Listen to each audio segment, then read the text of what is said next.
Bene, iniziamo. Buongiorno a tutti. Siamo partiti un po' in ritardo perché stavamo aspettando anche Diego Pacello, ma dovrebbe arrivare. Innanzitutto grazie per essere qua oggi. Vi anticipiamo già una cosa. Oggi, visto che il tema è il welfare aziendale e il tema appunto è la conciliazione, volevamo essere un po' meno formali che altri appunto convegni e giocare sul fatto che oltre a essere e ad avere ognuno di noi un proprio ruolo, un proprio lavoro, siamo anche delle persone che hanno una propria vita personale. E quindi diciamo, abbiamo iniziato e ci iniziamo a presentare io e Arianna Visentini, che è socio fondatore di Variazione SRL, che è una società che ha sede a Mantova e si occupa di work-life balance e di welfare aziendale. È una delle società più importanti che c'è in Italia su questo. Sì. lavora da molto tempo su questi temi e quindi è proprio un piacere che sia qua con noi oggi. Grazie Fabio. Detto dall'altra società eccellente, di eccellenza sul territorio nazionale, mi onora. Questo ruolo, diciamo, di facilitatori oggi ce l'hanno affibbiato a me e Fabio, che di professione, vedrete, non siamo conduttori.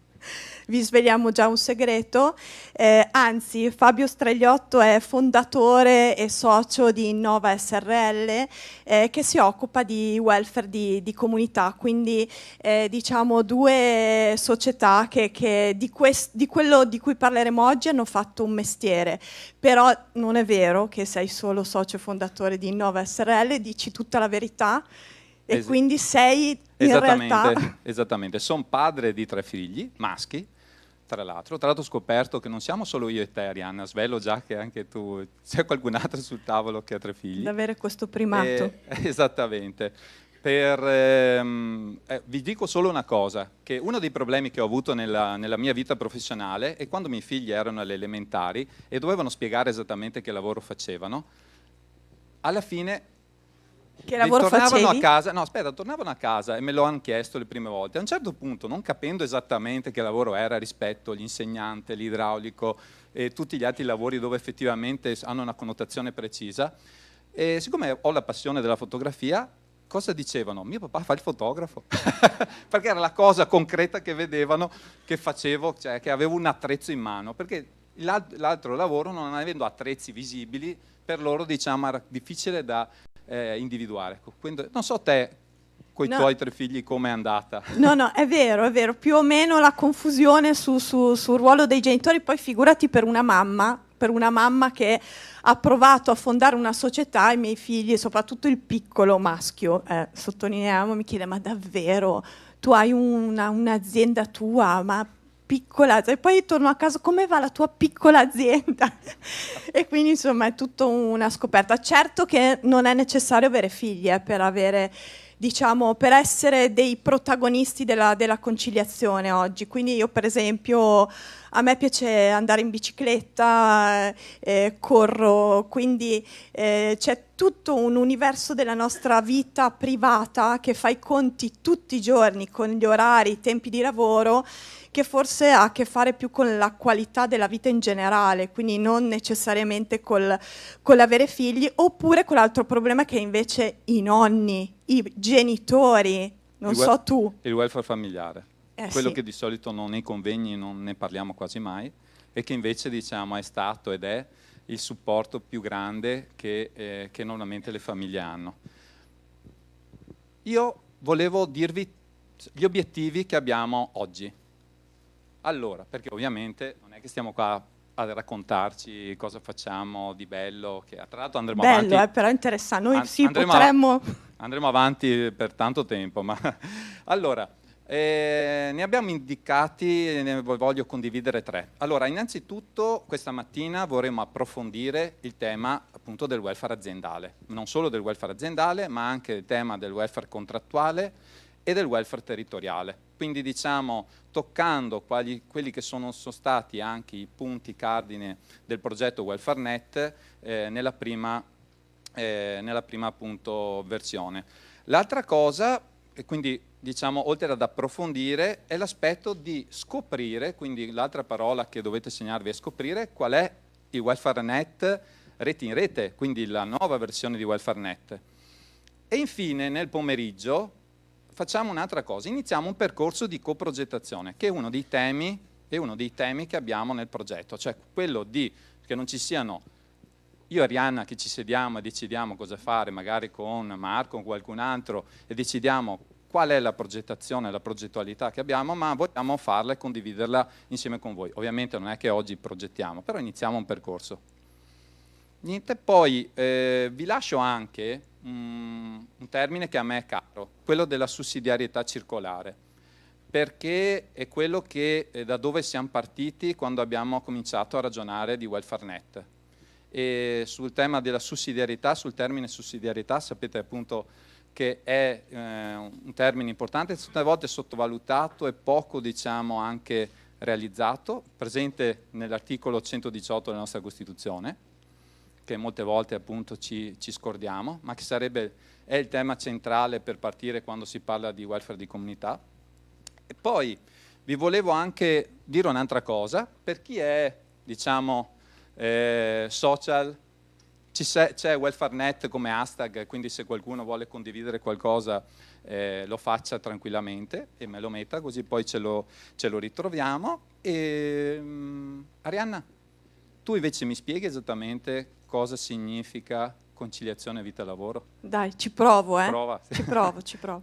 No, è interessante perché chi fa il nostro mestiere ogni tanto se lo chiede, cioè se dovessi definirlo è una soluzione, è il nido aziendale, è la badante, che cos'è concretamente? È un catalogo di soluzioni. In realtà io con i miei colleghi, ma anche nell'ambito di progetti di questo tipo, quello che dal nostro punto di vista è interessante è che è un processo, cioè un insieme di scelte che gli attori fanno, che però devono avere un obiettivo finale che è la soddisfazione delle persone e la soddisfazione dei soggetti che entrano in questo processo, e i soggetti sono tanti, quindi non è una rivendicazione o una soluzione che scontenta me e accontenta te, quindi normalmente, non so, l'azienda alla quale chiediamo la flessibilità dice vabbè è un costo, oppure l'azienda alla quale chiediamo una soluzione di welfare ci dice no, non è nel mio obiettivo, non è io sono un'azienda, devo fare profitto. Secondo noi, cioè io la proposta che faccio è, non so se ti convince, poi abbiamo tutta la giornata per parlarne, è che sia un percorso che però deve avere come obiettivo una soddisfazione reciproca, quindi mia, del datore di diciamo del lavoratore, ma anche del datore di lavoro. Per cui non so, anche smart working, a volte si dice lavorare ovunque, ma un esempio banale, lavorare ovunque in qualsiasi momento, ma chi lo dice? Magari io non sono contento di lavorare di notte o di avere il computer a casa. Fa la differenza se smart working è conciliativo, cioè mi porta una migliore soddisfazione. No, delle volte fanno vedere la foto che uno sta lavorando sul parco, io quando vado sul parco diciamo vorrei fare altre cose che non diciamo mettermi là a lavorare. Esatto. Però Esatto. Bene, allora iniziamo con i saluti della Regione Veneto, c'è la dottoressa De Nevi che ci porta i saluti, aspetta si è seduta la dottoressa, ecco, è là, che lascio il microfono, che saluta, visto che l'assessore ha avuto un contrattempo non è... Infatti vi portiamo i saluti della Regione Veneto, con me c'è anche la dottoressa Noventa. Abbiamo seguito questo progetto dall'inizio, per cui siamo curiosi poi di vedere un po' come procederanno i lavori della giornata. Vi portiamo i saluti del dottor Romano e dell'assessore, che ha avuto purtroppo un impegno istituzionale imprevisto, e quindi vi auguriamo anche da parte loro buon lavoro. Grazie.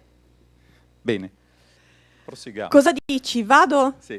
Allora, oggi, quindi questa mattina vi diamo un po' di elementi perché abbiamo i massimi esperti nazionali sul tema. Vi diamo un po' di elementi per ragionare sulla conciliazione, poi nel pomeriggio ci lavoriamo insieme. Nonostante sembra che chiacchieriamo, noi ci siamo proposti di tenere i tempi in modo abbastanza rigoroso, e quindi chiediamo ai nostri ospiti di fare il loro intervento in circa 20-25 minuti, ma poi ci piacerebbe darvi subito la parola con un paio di domande, quindi se vi vengono in mente già durante l'intervento segnalatecele o comunque tenetele in mente, perché alla fine dell'intervento daremo la parola a 2 persone e poi chiederemo al relatore di rispondere immediatamente. Il tutto, quindi la fase della mattinata si chiuderà all'1 per poi oggi pomeriggio dare il via ai workshop. Quindi la nostra prima ospite è Emanuela Mastropietro di Italia Lavoro. Il suo ruolo è introdurre il tema e quindi fare una panoramica di tipo demografico, sociologico e anche normativo. Quindi costruirà insieme a noi un po' il framework, la cornice dentro la quale si muove il tema della conciliazione. Scusa, Arianna, vai Fabio. Naturalmente qua si vede appunto che non sono un presentatore professionista, mi sono dimenticato del video. Abbiamo fatto con WelfareNet, diciamo, il primo progetto, abbiamo fatto un video che voleva appunto e vuole raccontare in 2 minuti il progetto. Allora pensavamo di farlo vedere prima, diciamo, di iniziare poi con gli interventi dei nostri ospiti. Ok, e quindi Emanuela, un secondo di pazienza. È possibile aumentare la produttività, la flessibilità e ottimizzare i costi di gestione in azienda rispondendo allo stesso tempo ai fabbisogni personali e familiari dei lavoratori? Oggi è possibile aumentare il benessere di imprese e dipendenti grazie a WelfareNet, il portale che produce benessere. Ecco come funziona. Lisa è diventata mamma da pochi mesi e ora deve rientrare al lavoro. Non riesce a trovare un asilo nido che faccia il tempo prolungato e le permetta di tornare a lavorare a tempo pieno. Così chiede a Marco, il suo datore di lavoro, di lavorare solo la mattina. Ma Marco è in difficoltà perché ha già concesso il part-time a Federica l'anno prima e non ha nessuno che tenga aperto il negozio al pomeriggio e alla sera. Marco ha provato a chiedere a Gianni, un collega di Lisa, di uscire dal lavoro più tardi, ma oltre a costargli di più, Gianni non è molto contento perché non riesce più a trovare il tempo per fare la spesa e per andare in palestra. Grazie al progetto WelfareNet, un consulente esperto interviene ed analizza le esigenze di Marco, di Lisa, di Gianni e di tutti gli altri dipendenti. Riorganizza gli orari di lavoro e attiva i servizi per i lavoratori sia in azienda che nel territorio.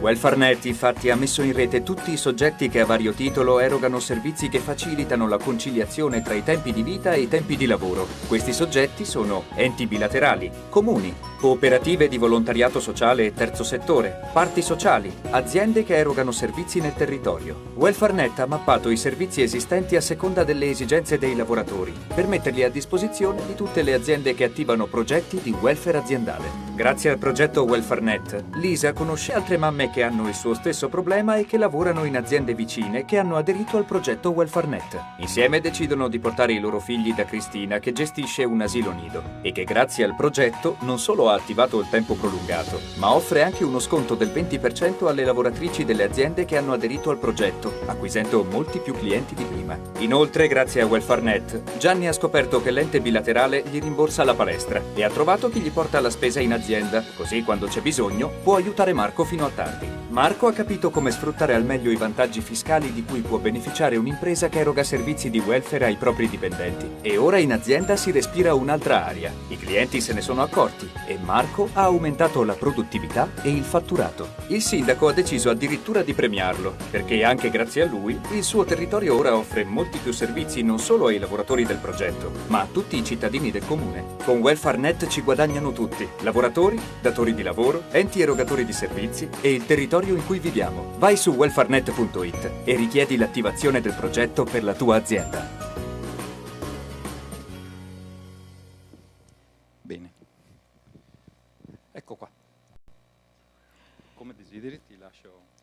Emanuela, scusami, il gioco è anche che ti presenti con il filtro la lente della conciliazione, così condividiamo anche i percorsi personali che ci hanno portato a fare certe scelte e a occuparci di questo tema. Grazie. Buongiorno a tutti.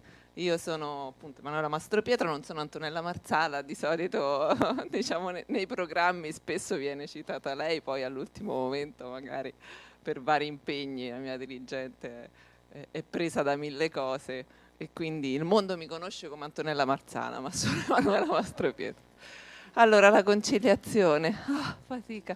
Anch'io ho 3 figli maschi, li ho fatti abbastanza presto, almeno i primi 2. uno ha 21 anni, uno 20 anni e l'altro di 12. E che dire, una bella fatica, ho avuto anche una bellissima esperienza inizialmente con una cooperativa di cui sono stata tra le socie fondatrici di ricercatori, perché io nasco come ricercatrice, in cui diciamo facevamo un'attività di un po' di self-help, per cui facevamo i turni per tenere i nostri figli girando per le case.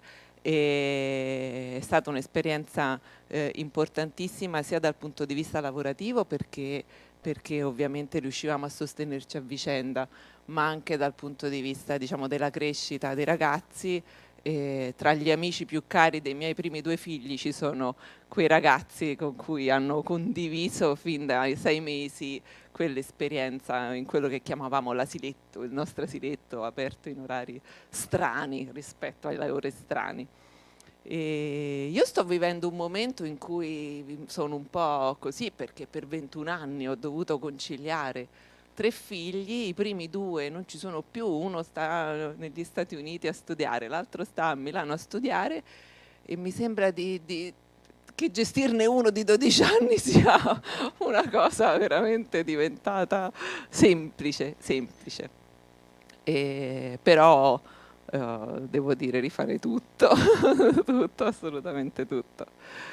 Anch'io ho un piccolo aneddoto un po' particolare, nel senso che ho sempre lavorato girando anche all'estero, perché inizialmente mi occupavo di sviluppo e quindi ero presente a casa. Quando ero presente ovviamente ci tenevo molto. Un giorno mio figlio gli chiedono di fare un disegno sulla mamma, aveva 5-6 anni, e lui mi disegna mentre stiro. E io dico: come stiro? Cioè, con tutte le cose che faccio. Lui effettivamente dice: mamma, ma tu la sera stiri? Io quando ti vedo, tu stiri. E quindi era questa, diciamo, un po' l'immagine, un po' come il fotografo. E quindi per lui la mamma stirava. Va bene, a parte questo, diciamo che posso iniziare, se no se inizio a parlare dei figli non finisco più. Dunque, il mio è un intervento di inquadramento, e gli interventi di inquadramento spesso sono un po' noiosi perché portano i dati, un po' la contestualizzazione, quindi spero di non essere così noiosa. Come si va avanti con questo? E il titolo del mio intervento è: perché fare welfare? Cambiamenti sociali e normativi. Ho provato a rispondere a questa domanda. E perché è importante fare welfare? Si parla tantissimo di welfare aziendale, territoriale, se ne parla sotto vari punti di vista: la convenienza fiscale, economica, le coccole delle aziende verso i propri lavoratori, ma ci sono dei fenomeni macroscopici che sono dietro all'esigenza effettivamente di iniziare a sviluppare un welfare che in qualche modo consenta di recuperare quanto ovviamente il welfare pubblico non riesce più a fare, ma forse non sarebbe neanche riuscito in passato a farlo per come è trasformata un po' la società e le esigenze. Io ho cercato di mettere in fila i 3, diciamo, più importanti fenomeni grandi di contesto che fanno sì che bisogna sviluppare anche un'altra strada di welfare. Il primo ovviamente sono i grandi cambiamenti sociodemografici, cioè siamo una popolazione che sta cambiando tantissimo, sia in termini di invecchiamento della popolazione e quindi siamo meno uniformi in qualche modo, abbiamo una varietà di esigenze molto più ampie come esigenze di carattere sociale e legate al benessere, perché non sono solo legate ad aspetti demografici ma anche ad aspetti sociali. Le famiglie sono molto diverse e questo fa sì che appunto le esigenze poi siano molto differenziate. Un altro grande importante fenomeno riguarda il mercato del lavoro, i tempi e le modalità di produrre. Il mercato del lavoro è profondamente cambiato, nel senso che nelle aziende dove si lavora anche qui si è persa l'uniformità che c'era in passato, non ci sono solo gli uomini padri di famiglia a lavorare, le donne, i giovani, i lavoratori maturi, situazioni in cui uno è single, ha figli, non ha figli, e questo produce quindi all'interno delle aziende, dei contesti organizzativi, delle esigenze anche sì, di equilibrio vita-lavoro, ma in generale una differenziazione forte delle caratteristiche della popolazione lavorativa. E a questo si associa anche una grandissima diciamo, cambiamento nei tempi e nelle modalità di produrre. Si cita sempre questo termine un po' astratto a volte della globalizzazione, che non è astratto affatto. Le aziende che vogliono stare sul mercato in Italia devono riuscire ad esportare, e quindi lavorare con gli Stati Uniti, la Cina e la Russia fa sì che i tempi del lavoro cambino, non si possono più avere magazzini, bisogna lavorare just in time. Questo significa che le aziende si devono assolutamente riorganizzare negli orari e nelle modalità di produzione. Aumentare la qualità significa non si fanno più tanti pezzi dello stesso tipo, ma c'è la personalizzazione. E questo produce un cambiamento anche nell'organizzazione delle macchine e del lavoro, e ha come effetto anche effetti sul welfare, perché tempi diversi di lavoro fa sì che poi bisogna un attimo, le persone che abbiamo detto sono molto diverse all'interno delle organizzazioni produttive, hanno esigenze diverse di tempi, e questo produce ovviamente un effetto dirompente anche sulla possibilità di sostenere tempi diversi di lavoro con i tempi della propria vita. E poi c'è un grande terzo fenomeno, che è quello della spesa, cioè la finanza pubblica, soprattutto in Italia, non ce la fa più, e quindi ha questa grande varietà di esigenze, non riesce più a rispondere altrettanto con servizi adeguati. Ho portato qualche dato su questi tre fenomeni che verranno poi ripresi. Questa è la classica piramide d'età, che ormai negli ultimi tempi, da 100 anni a 0, non è più una piramide, come si può vedere, quindi l'effetto è dirompente. E questo fa sì che ci sono molti più anziani, che ci sono molti meno bambini, no? Questo è un effetto forte, che non può che produrre un grande cambiamento anche nelle esigenze sociali, sanitarie e di carattere, diciamo, legati proprio ai servizi, anche ai servizi per la famiglia. Ho portato anche un altro grafico che riguarda il tema, diciamo, un po' delle famiglie, delle coppie. Ci si sposa, ci si unisce molto più tardi. Questa è la tendenza. Nel 1990 l'età media era 26 per le donne, 29 per gli uomini, adesso siamo 31, 34, questo fa sì che si sposta tutto in avanti, tutta una serie, diciamo, di scelte anche su la riproduzione, anche su esigenze di carattere familiare, e che ci sono, diciamo, in età anche matura delle altre esigenze come persone che sono single.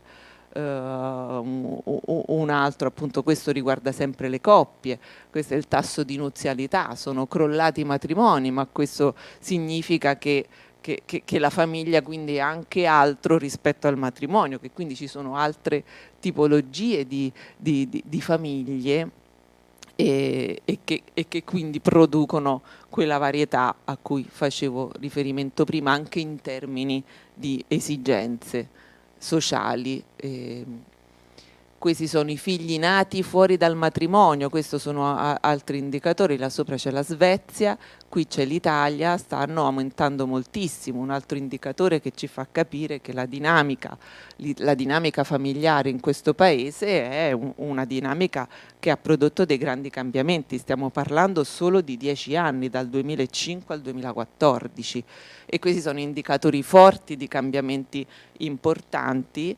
che ovviamente manifestano un altro tipo di popolazione nelle abitudini anche di vita. Un altro dato fondamentale che riguarda la conciliazione riguarda la partecipazione delle donne al lavoro. Poi si fanno meno figli perché non si riesce a conciliare. Questo è un grafico che poi va visto un po' con calma. Questi sono il tasso di fecondità che, come vedete, in Italia è crollato. Anche qui stiamo parlando dal 61 al 2013, un arco temporale che per un cambiamento così forte nelle scelte riproduttive è molto importante, è sceso tantissimo, di fatto non in tantissimi anni. Ma volevo soffermare l'attenzione su questo grafico, ve lo spiego perché è un po' complicato. Diciamo, questo grafico mette a confronto il tasso di occupazione con il tasso di fecondità. Noi diciamo sempre che le donne in Italia non riescono a avere figli perché non riescono a conciliarlo con il lavoro. E quindi o si riesce a fare l'uno o si riesce a fare l'altro. Questo grafico è importante perché l'Italia è qui, significa che le donne lavorano poco e fanno pochi figli. E nel punto più alto c'è la Svezia, c'è la Francia, c'è la Norvegia, significa che lì le donne lavorano e fanno figli, quindi che il problema non è ovviamente tra fare figli e lavorare, ma la questione vera sono i servizi. Cioè in Francia è uno dei paesi in cui si fanno più figli, in cui le donne lavorano di più.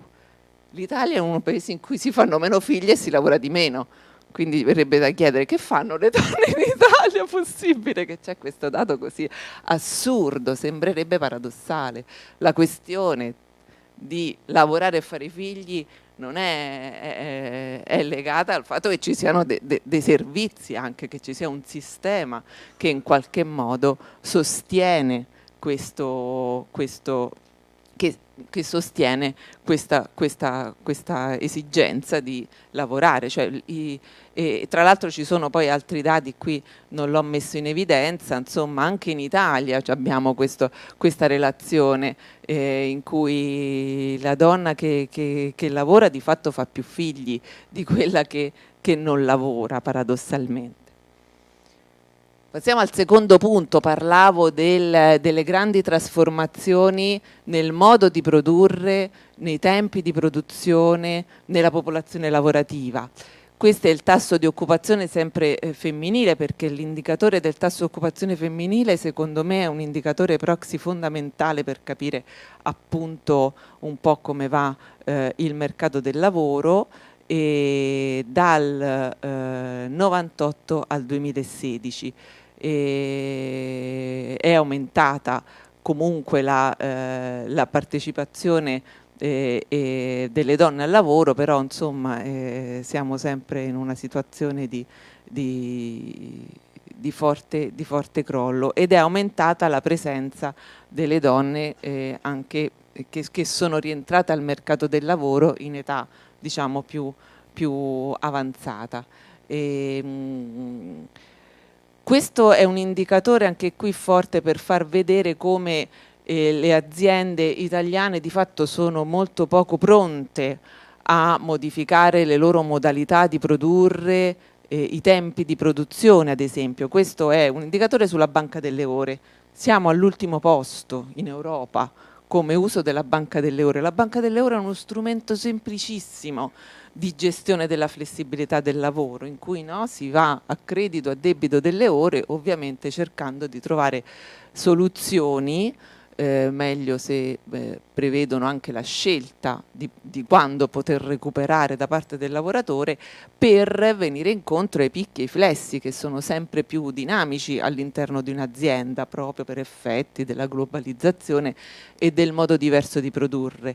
Le aziende italiane, il sistema produttivo italiano è rigido, è poco flessibile, non consente tanto queste dinamiche del sistema produttivo, e quindi poi alla fine è vero che che conciliare è quasi impossibile di fronte a degli orari rigidi, ma ci sono tanti strumenti a bassissimo costo che consentono con la stessa organizzazione del lavoro di poter dare flessibilità, e se questi strumenti vengono utilizzati condividendo le esigenze con i lavoratori, possono produrre degli effetti molto molto positivi in termini di aumento della produttività e capacità di stare sul mercato.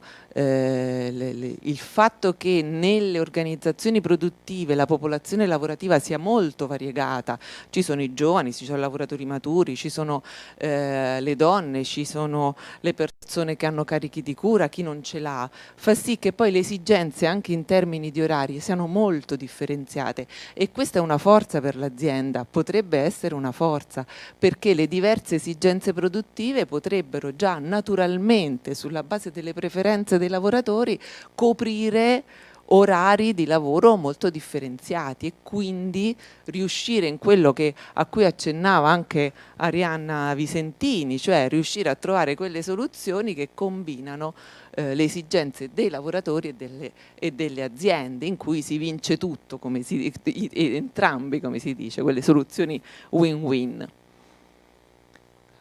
Poi sul terzo punto ho pensato di risolverla così, cioè i limiti macroeconomici della finanza pubblica. Perché deprimerci con i dati sul mostruoso debito pubblico e le difficoltà a riuscire a recuperare una situazione ormai, diciamo, abbastanza grave e cronica, oltre al fatto che insomma non è argomento di questo seminario, però è chiaro che noi in Italia in particolare abbiamo anche questo problema, cioè rivoluzionare o comunque rilanciare un welfare che riesca effettivamente a rispondere alle nuove esigenze che sono emerse senza soldi è veramente complicato, veramente complicato.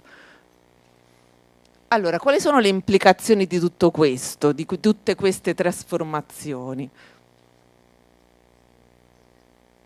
Sono oltre la metà, ok, ora vado più spedita. Allora, questo fa sì, come abbiamo detto, che emergono nuove esigenze in termini di servizi molto differenziati negli orari rispetto al passato, che quindi c'è bisogno di trovare risorse aggiuntive, sia economiche ma anche in termini di attori capaci di offrire servizi differenziati, che di cui una volta non c'era una domanda, non c'era un'esigenza. E bisogna trovare delle soluzioni, questo è il terzo punto secondo me più importante, capaci di combinare una logica delle tutele con una logica della proattività. Il welfare deve essere sostenibile, non può essere, diciamo, soprattutto se coinvolge attori privati, attori non profit. Bisogna cercare di approcciare al welfare con una modalità che consenta di produrre degli effetti proattivi, positivi, che consenta di sostenere la produttività, di essere sostenibile. Che fare? Quindi prima di tutto ovviamente se sono cambiate le esigenze sono diverse, bisogna coinvolgere nuovi attori, e WelfareNet mi sembra che sia una risposta assolutamente avanzatissima in questo paese. Io giuro tutta l'Italia, vi posso garantire che questa capacità di fare rete non è così, diciamo, diffusa. Bisogna coinvolgere nuovi attori privati e non profit per poter coprire l'ambito delle nuove esigenze. e sviluppare un welfare privato, cioè anche una dimensione privata che possa sviluppare dei circoli virtuosi anche in termini di incremento di produttività, innovatività, redditività, cioè anche il welfare deve contribuire a sostenere la crescita dei sistemi produttivi locali, quindi le soluzioni devono andare in quella direzione e non solo pensare al risparmio fiscale. Ora Diego Pacello se la prenderà con me, che invece però insomma non è solo quello il welfare. E poi ovviamente noi ce l'abbiamo un peso del pubblico, il pubblico deve riuscire a migliorare la sua efficienza, c'è tanto ovviamente spreco, lo sappiamo, quindi tutto un altro filone, tutta un'altra linea di intervento macro è tutta orientata a identificare all'interno dei servizi pubblici la capacità di poter risparmiare risorse. Pensiamo solo alla sanità, che è ovviamente un pezzo fondamentale del welfare e che non è tanto diciamo delegabile a un sistema poi solo privato, non profit, è un pezzo che lo Stato deve mantenere e deve rendere più efficiente. Allora io volevo concentrare l'attenzione solo sul punto centrale, sul primo evito di parlare, soprattutto evito di parlare qui, visto che anzi potete insegnare agli altri come costruire reti, come coinvolgere nuovi attori. Sul terzo è inutile che ne parlo perché veramente di finanza pubblica non saprei come dare contributi. Quindi volevo concentrare l'attenzione adesso sul circolo virtuoso del welfare, di un welfare nuovo, diciamo, di carattere più privato, in che modo sviluppare delle modalità che consentano anche di dare un impulso diciamo in termini di redditività, perché o è questa la strada oppure sarà insostenibile anche questo. Ci sono tantissime realtà che dal punto di vista della capacità di offerta di servizi sono importantissimi, cooperative che offrono servizi molto differenziati ma che spesso si reggono su appalti pubblici dei comuni e non possono reggere, non riescono a garantire anche un reddito soddisfacente ai loro operatori che fanno il loro mestiere con grandissima responsabilità. Allora, rispetto a questo tema della proattività volevo, visto che dovevo anche dare un impulso di carattere un po' normativo, un input di carattere normativo, volevo evidenziare, e visto che tra l'altro come Italia Lavoro abbiamo partecipato a questo pezzo della legge di stabilità, come nella legge di stabilità ci sono delle, diciamo delle indicazioni per portare, per spostare l'attenzione sul welfare, in particolare il welfare aziendale, verso una direzione che non sia solo quella del risparmio fiscale e della convenienza economica, ma che sia nella direzione di creare delle misure, delle soluzioni che possano favorire anche un aspetto proattivo di crescita, di aumento di produttività. Nella legge di stabilità 2016 è stato rivisto l'articolo 51 e 100 sul trattamento fiscale del reddito da lavoro. In particolare sono state inserite nuove tipologie di servizi che prima non c'erano, proprio nella direzione dei cambiamenti che abbiamo visto prima. Ad esempio adesso sono defiscalizzabili anche servizi come per gli anziani non autosufficienti. Abbiamo inserito la mensa scolastica, che non c'era prima e ormai il tempo pieno, la mensa scolastica è sicuramente un servizio indispensabile per chi lavora. Abbiamo fatto in modo che venisse anche riconosciuto la parte della scuola materna che prima non era presente, non era considerata scuola dell'obbligo e quindi era esentata da qualsiasi forma, diciamo, di beneficio dal punto di vista fiscale. Quindi da un punto di vista del tipologie di servizio la legge di stabilità ha cercato di ampliare la gamma di servizi rispondendo ai grandi cambiamenti epocali di carattere familiare e demografico del Paese. La defiscalizzazione totale dei premi di produttività si è erogata in welfare aziendale, quindi collegare il tema della defiscalizzazione, il premio con la produttività e collegarlo al welfare, per cui se si sceglie prevedendo la scelta del lavoratore, quindi anche questo è importante. Il lavoratore può scegliere di avere il suo premio di produttività in welfare o in denaro. E se lo sceglie il welfare, su questo ovviamente ha un beneficio fiscale, poi ce ne parlerà meglio Diego. Quindi anche questo è un impulso, collego il welfare alla produttività. Non solo lo collego alla produttività, ma lo collego a delle nuove misure. La legge di quest'anno, la legge di stabilità non finanzia lo straordinario. Lo straordinario di per sé non è un indicatore di efficiente organizzazione di un'azienda, ma collega la defiscalizzazione al 10% diciamo, dei premi di produttività a misure come la flessibilità oraria, la partecipazione, il coinvolgimento diretto dei lavoratori, quindi anche qui un impulso a collegare è collegato sempre al welfare, perché io poi posso anche eliminare questo 10% se quel premio lo prendo in welfare, a aspetti che sono legati a una dimensione proattiva e di incremento vero della produttività, rafforzato dalla richiesta di indicatori che misurino un effettivo incremento della redditività. Quindi non vi basta dire mettere indicatori come ci sono stati un po' fino in questi anni che di fatto non misurano un vero miglioramento. Le aziende devono fare un grosso sforzo per identificare quei dati che effettivamente producono un miglioramento e che devono essere collegati a queste misure.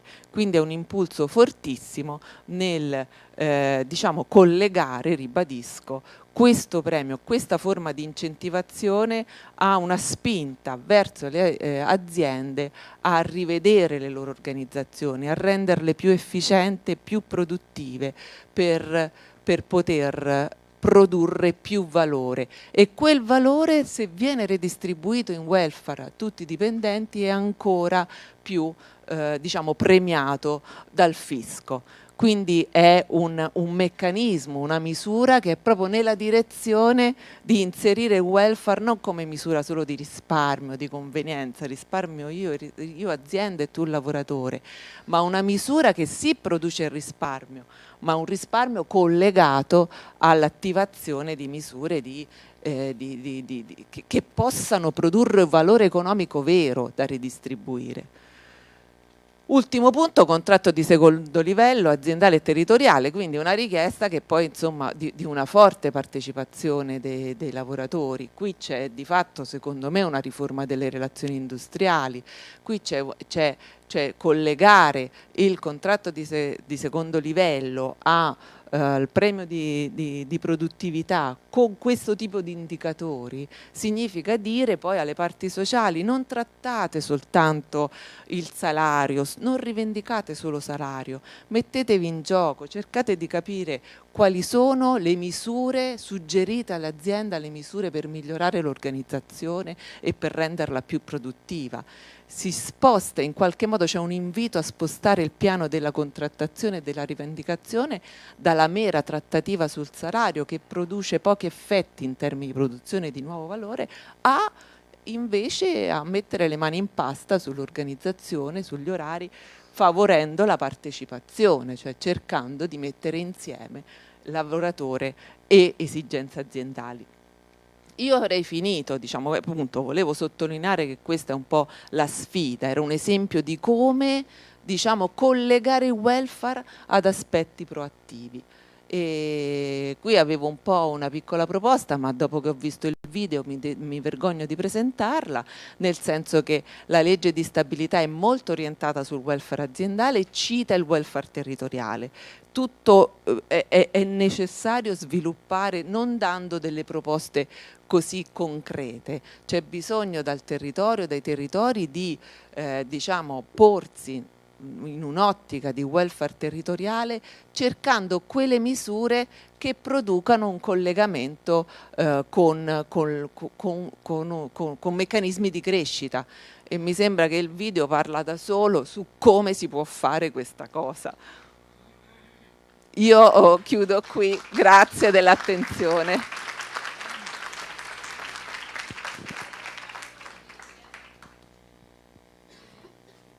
Bene, grazie.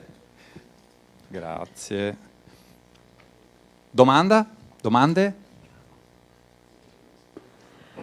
Sono obbligatorie.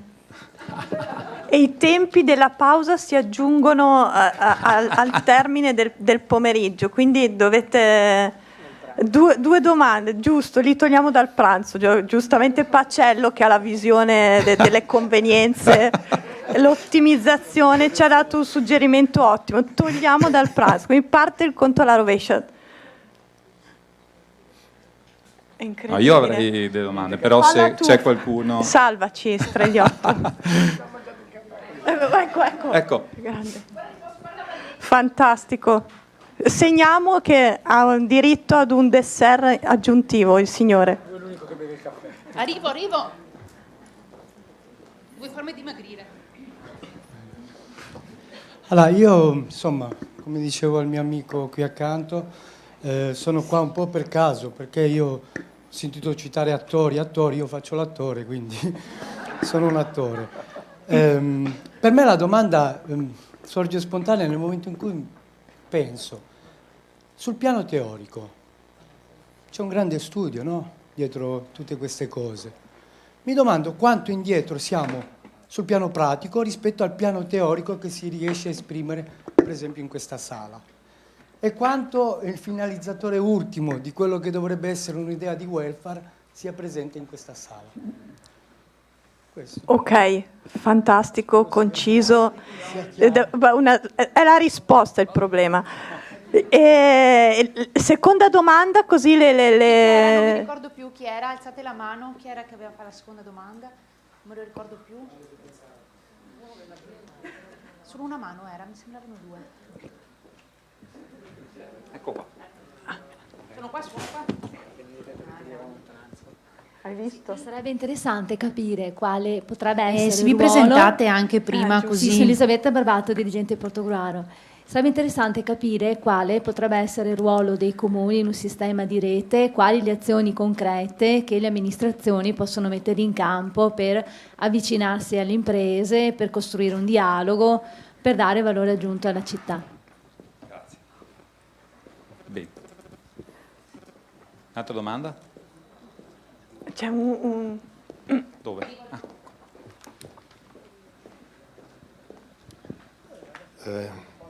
Emilia della CGIL regionale. No, io pongo una riflessione, cioè mi faccio una riflessione rispetto al discorso legato al welfare aziendale che è stato rappresentato, e la domanda che pongo è questa: non è che questo possa diventare, nel momento in cui non è utilizzato nelle forme corrette, un boomerang? Mi spiego meglio. Il lavoratore, non percependo una quota, invece di trattare salario, tratto carrello della spesa, faccio una battuta, è evidente che sull'aspetto del lavoratore il carrello della spesa ce l'ha al 100%, se ha il salario ce l'ha al 60% perché deve pagare gli oneri.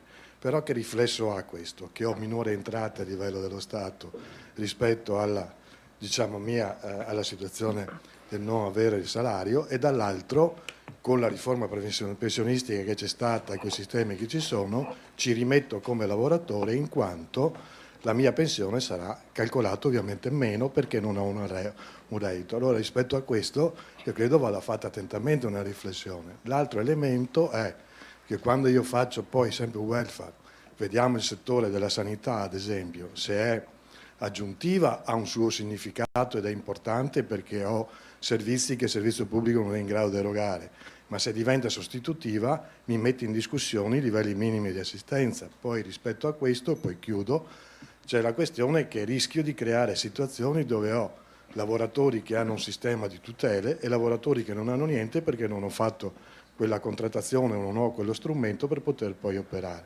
Credo che questa sia una riflessione che vada, ecco perché la rete e i ragionamenti devono essere sviluppati tenendo conto i vari aspetti che ho cercato, ecco, di porre all'attenzione. Grazie. Bene, direi che abbiamo... Sì, provo a fare qualche battuta perché poi le domande presuppongono veramente, soprattutto la prima, la terza, un grande intervento. Allora, per quanto riguarda la prima, quanto è indietro la pratica rispetto alla teoria? Io lavoro in un'azienda che fa poca ricerca e che invece va in giro per il territorio poi a verificare come sta la situazione, a sostenere gli attori. Si usa molto la parola attori in questo contesto. E dunque sono andata tanto in giro per aziende e per territori in questi ultimi 4-5 anni e devo dire che siamo molto indietro nella pratica, ma molto indietro nella pratica.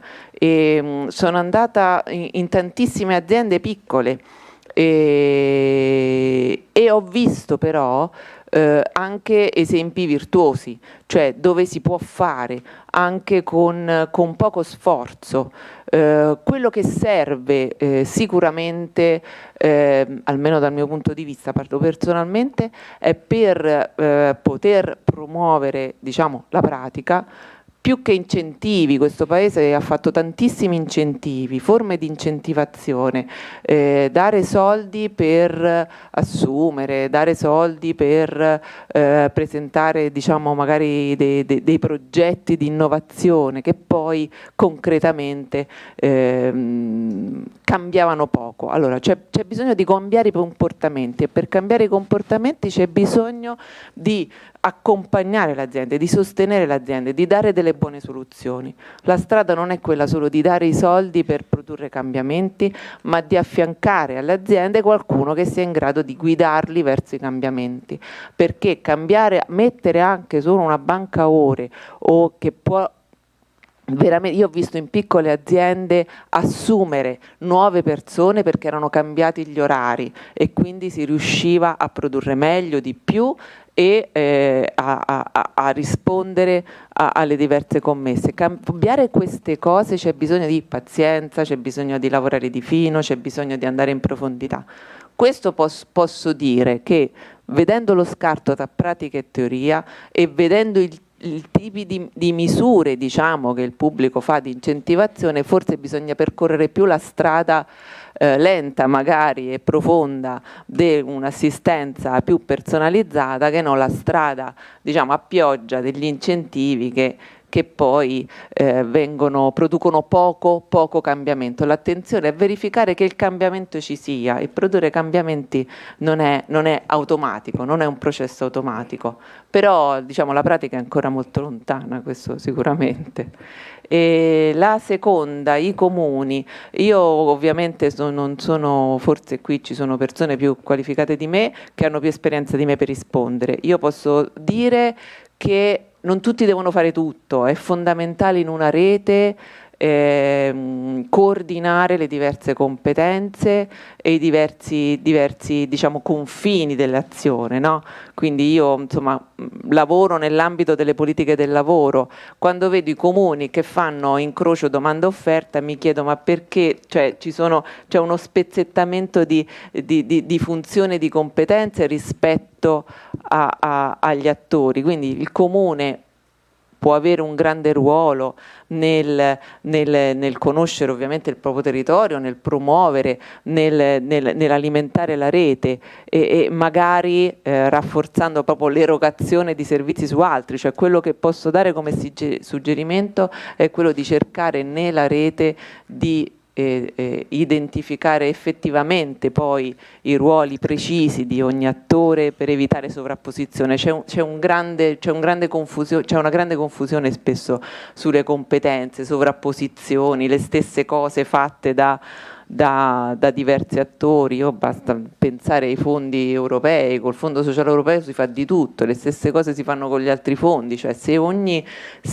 competenza riuscisse effettivamente a concentrarsi sul proprio ambito, a coordinarsi con le altre, ci sarebbero meno sprechi, ma insomma sulla rete sinceramente qua dentro forse sono l'ultima che può parlarne. Sul terzo punto molto lungo, poi avrà altre delucidazioni anche da Diego Pacello che scenderà più sul tecnico. Posso dire questo, che sicuramente appunto la strada da tracciare è una strada che non sia sostitutiva di welfare, ma che sia integrata, soprattutto sull'aspetto sanitario. Sono perfettamente d'accordo, quindi va bene che si sviluppino dei servizi sanitari soft di cui comunque c'è bisogno. Mi riferisco per esempio anche a forme di assistenza a anziani autosufficienti, dove c'è bisogno di avere un certo tipo di assistenza, ma probabilmente può non essere offerta dal pubblico, ma insomma la dimensione hard della prima assistenza sanitaria deve essere offerta dal pubblico. Il pubblico deve cercare di essere più efficiente su questo, secondo me è insostituibile. Su quello che riguarda, diciamo, l'ambito del welfare, questa legge di stabilità ha lanciato un sassolino importante, secondo me, e bisogna, diciamo, anche qui cercare di valutare nel dettaglio le situazioni, perché è vero che prendendo tutto in welfare invece che in denaro si perdono di contributi, ma io so che hanno fatto dei calcoli proprio dettagliati, che la perdita è veramente minima, di pochi centesimi tra 20 anni, e quindi capire un po' anche nel dettaglio di che numeri stiamo parlando in termini, diciamo, di scarto, di convenienze tra adesso e tra tanto tempo, e anche come aggiustarlo, perché io poi ho tutta una serie di proposte sul tema fiscale, perché non sono completamente d'accordo sulla defiscalizzazione al 100% per qualsiasi livello di reddito, però questa è una discussione che potremmo fare dopo. Però è importante, diciamo, che la discussione anche a livello di parti sociali sia di carattere costruttivo. Questo è stato lanciato un sasso, ci avrà dei limiti questa legge, però proviamo a praticarla, a metterci in gioco e per poterla aggiustare, perché poi l'interesse del governo è di continuare a percorrere questa strada. Si sta addirittura parlando di elevare il livello del reddito da 50.000 a 80.000 euro, quindi insomma c'è una direzione. E quindi ecco, l'invito, poi sugli aspetti più tecnici se ne può parlare, è di cogliere l'occasione per entrare di più sulle questioni anche organizzative, aziendali e non solo salariali, e quindi stanare l'azienda anche da quel punto di vista, cercando effettivamente di trovare delle soluzioni che producano effetti positivi per il lavoratore e per l'azienda, che sul mercato deve starci, altrimenti poi è difficile, diciamo, parlare anche di welfare aziendale. Bene, ti ringrazio. Allora, cambiamo voce. Diego Pacello, grazie di essere qua con noi oggi. Allora, anche lui è papà, tra l'altro appassionato di arrampicata. Adesso ci dirai anche qualcosa di più te. Io so che sei appassionato di montagna, di arrampicata, però ovviamente non sono mai venuto a arrampicare. Ho gli stigmati dell'ultimo. Hai segni nelle dita. E diciamo, a parte questa delle passioni, è uno degli esperti maggiori che abbiamo in Italia sul tema della fiscalità. Come di solito quando siamo nei convegni, tutti quanti quando intervengono dicono, dopo quando c'è a parlare con la fiscalità parla Diego.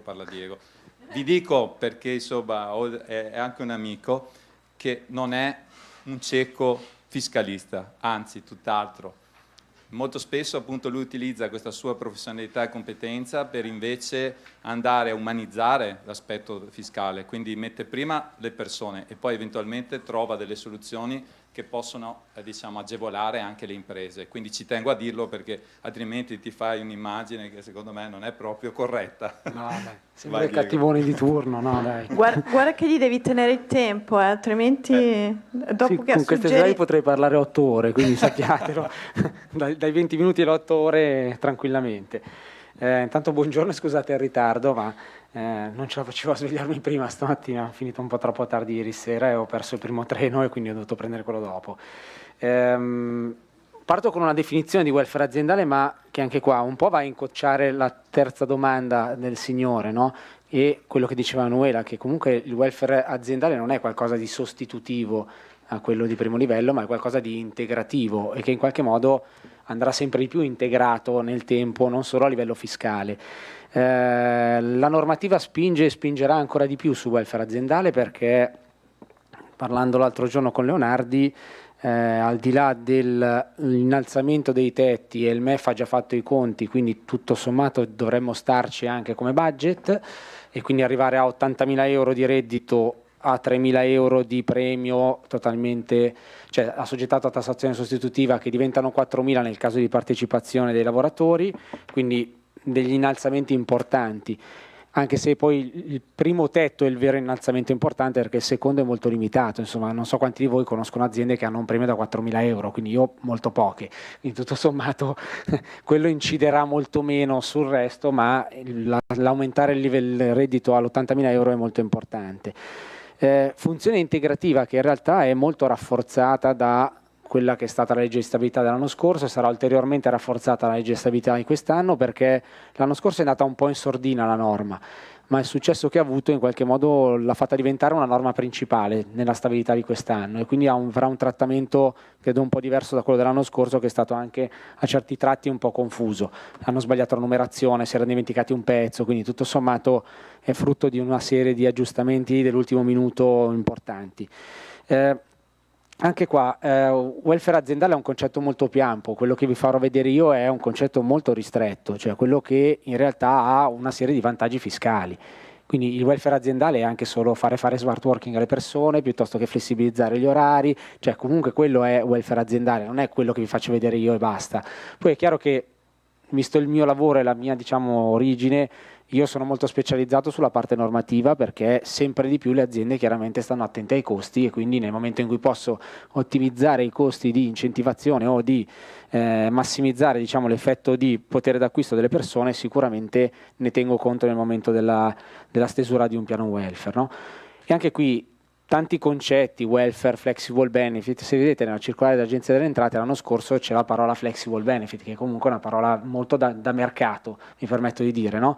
E la norma ha recepito tantissimo quello che il mercato già faceva in realtà, quella che era un'esigenza del mercato. Tutti i più grossi gruppi bancari, le telecomunicazioni, sono anni che fanno piani di welfare, non hanno iniziato ieri mattina, le multinazionali.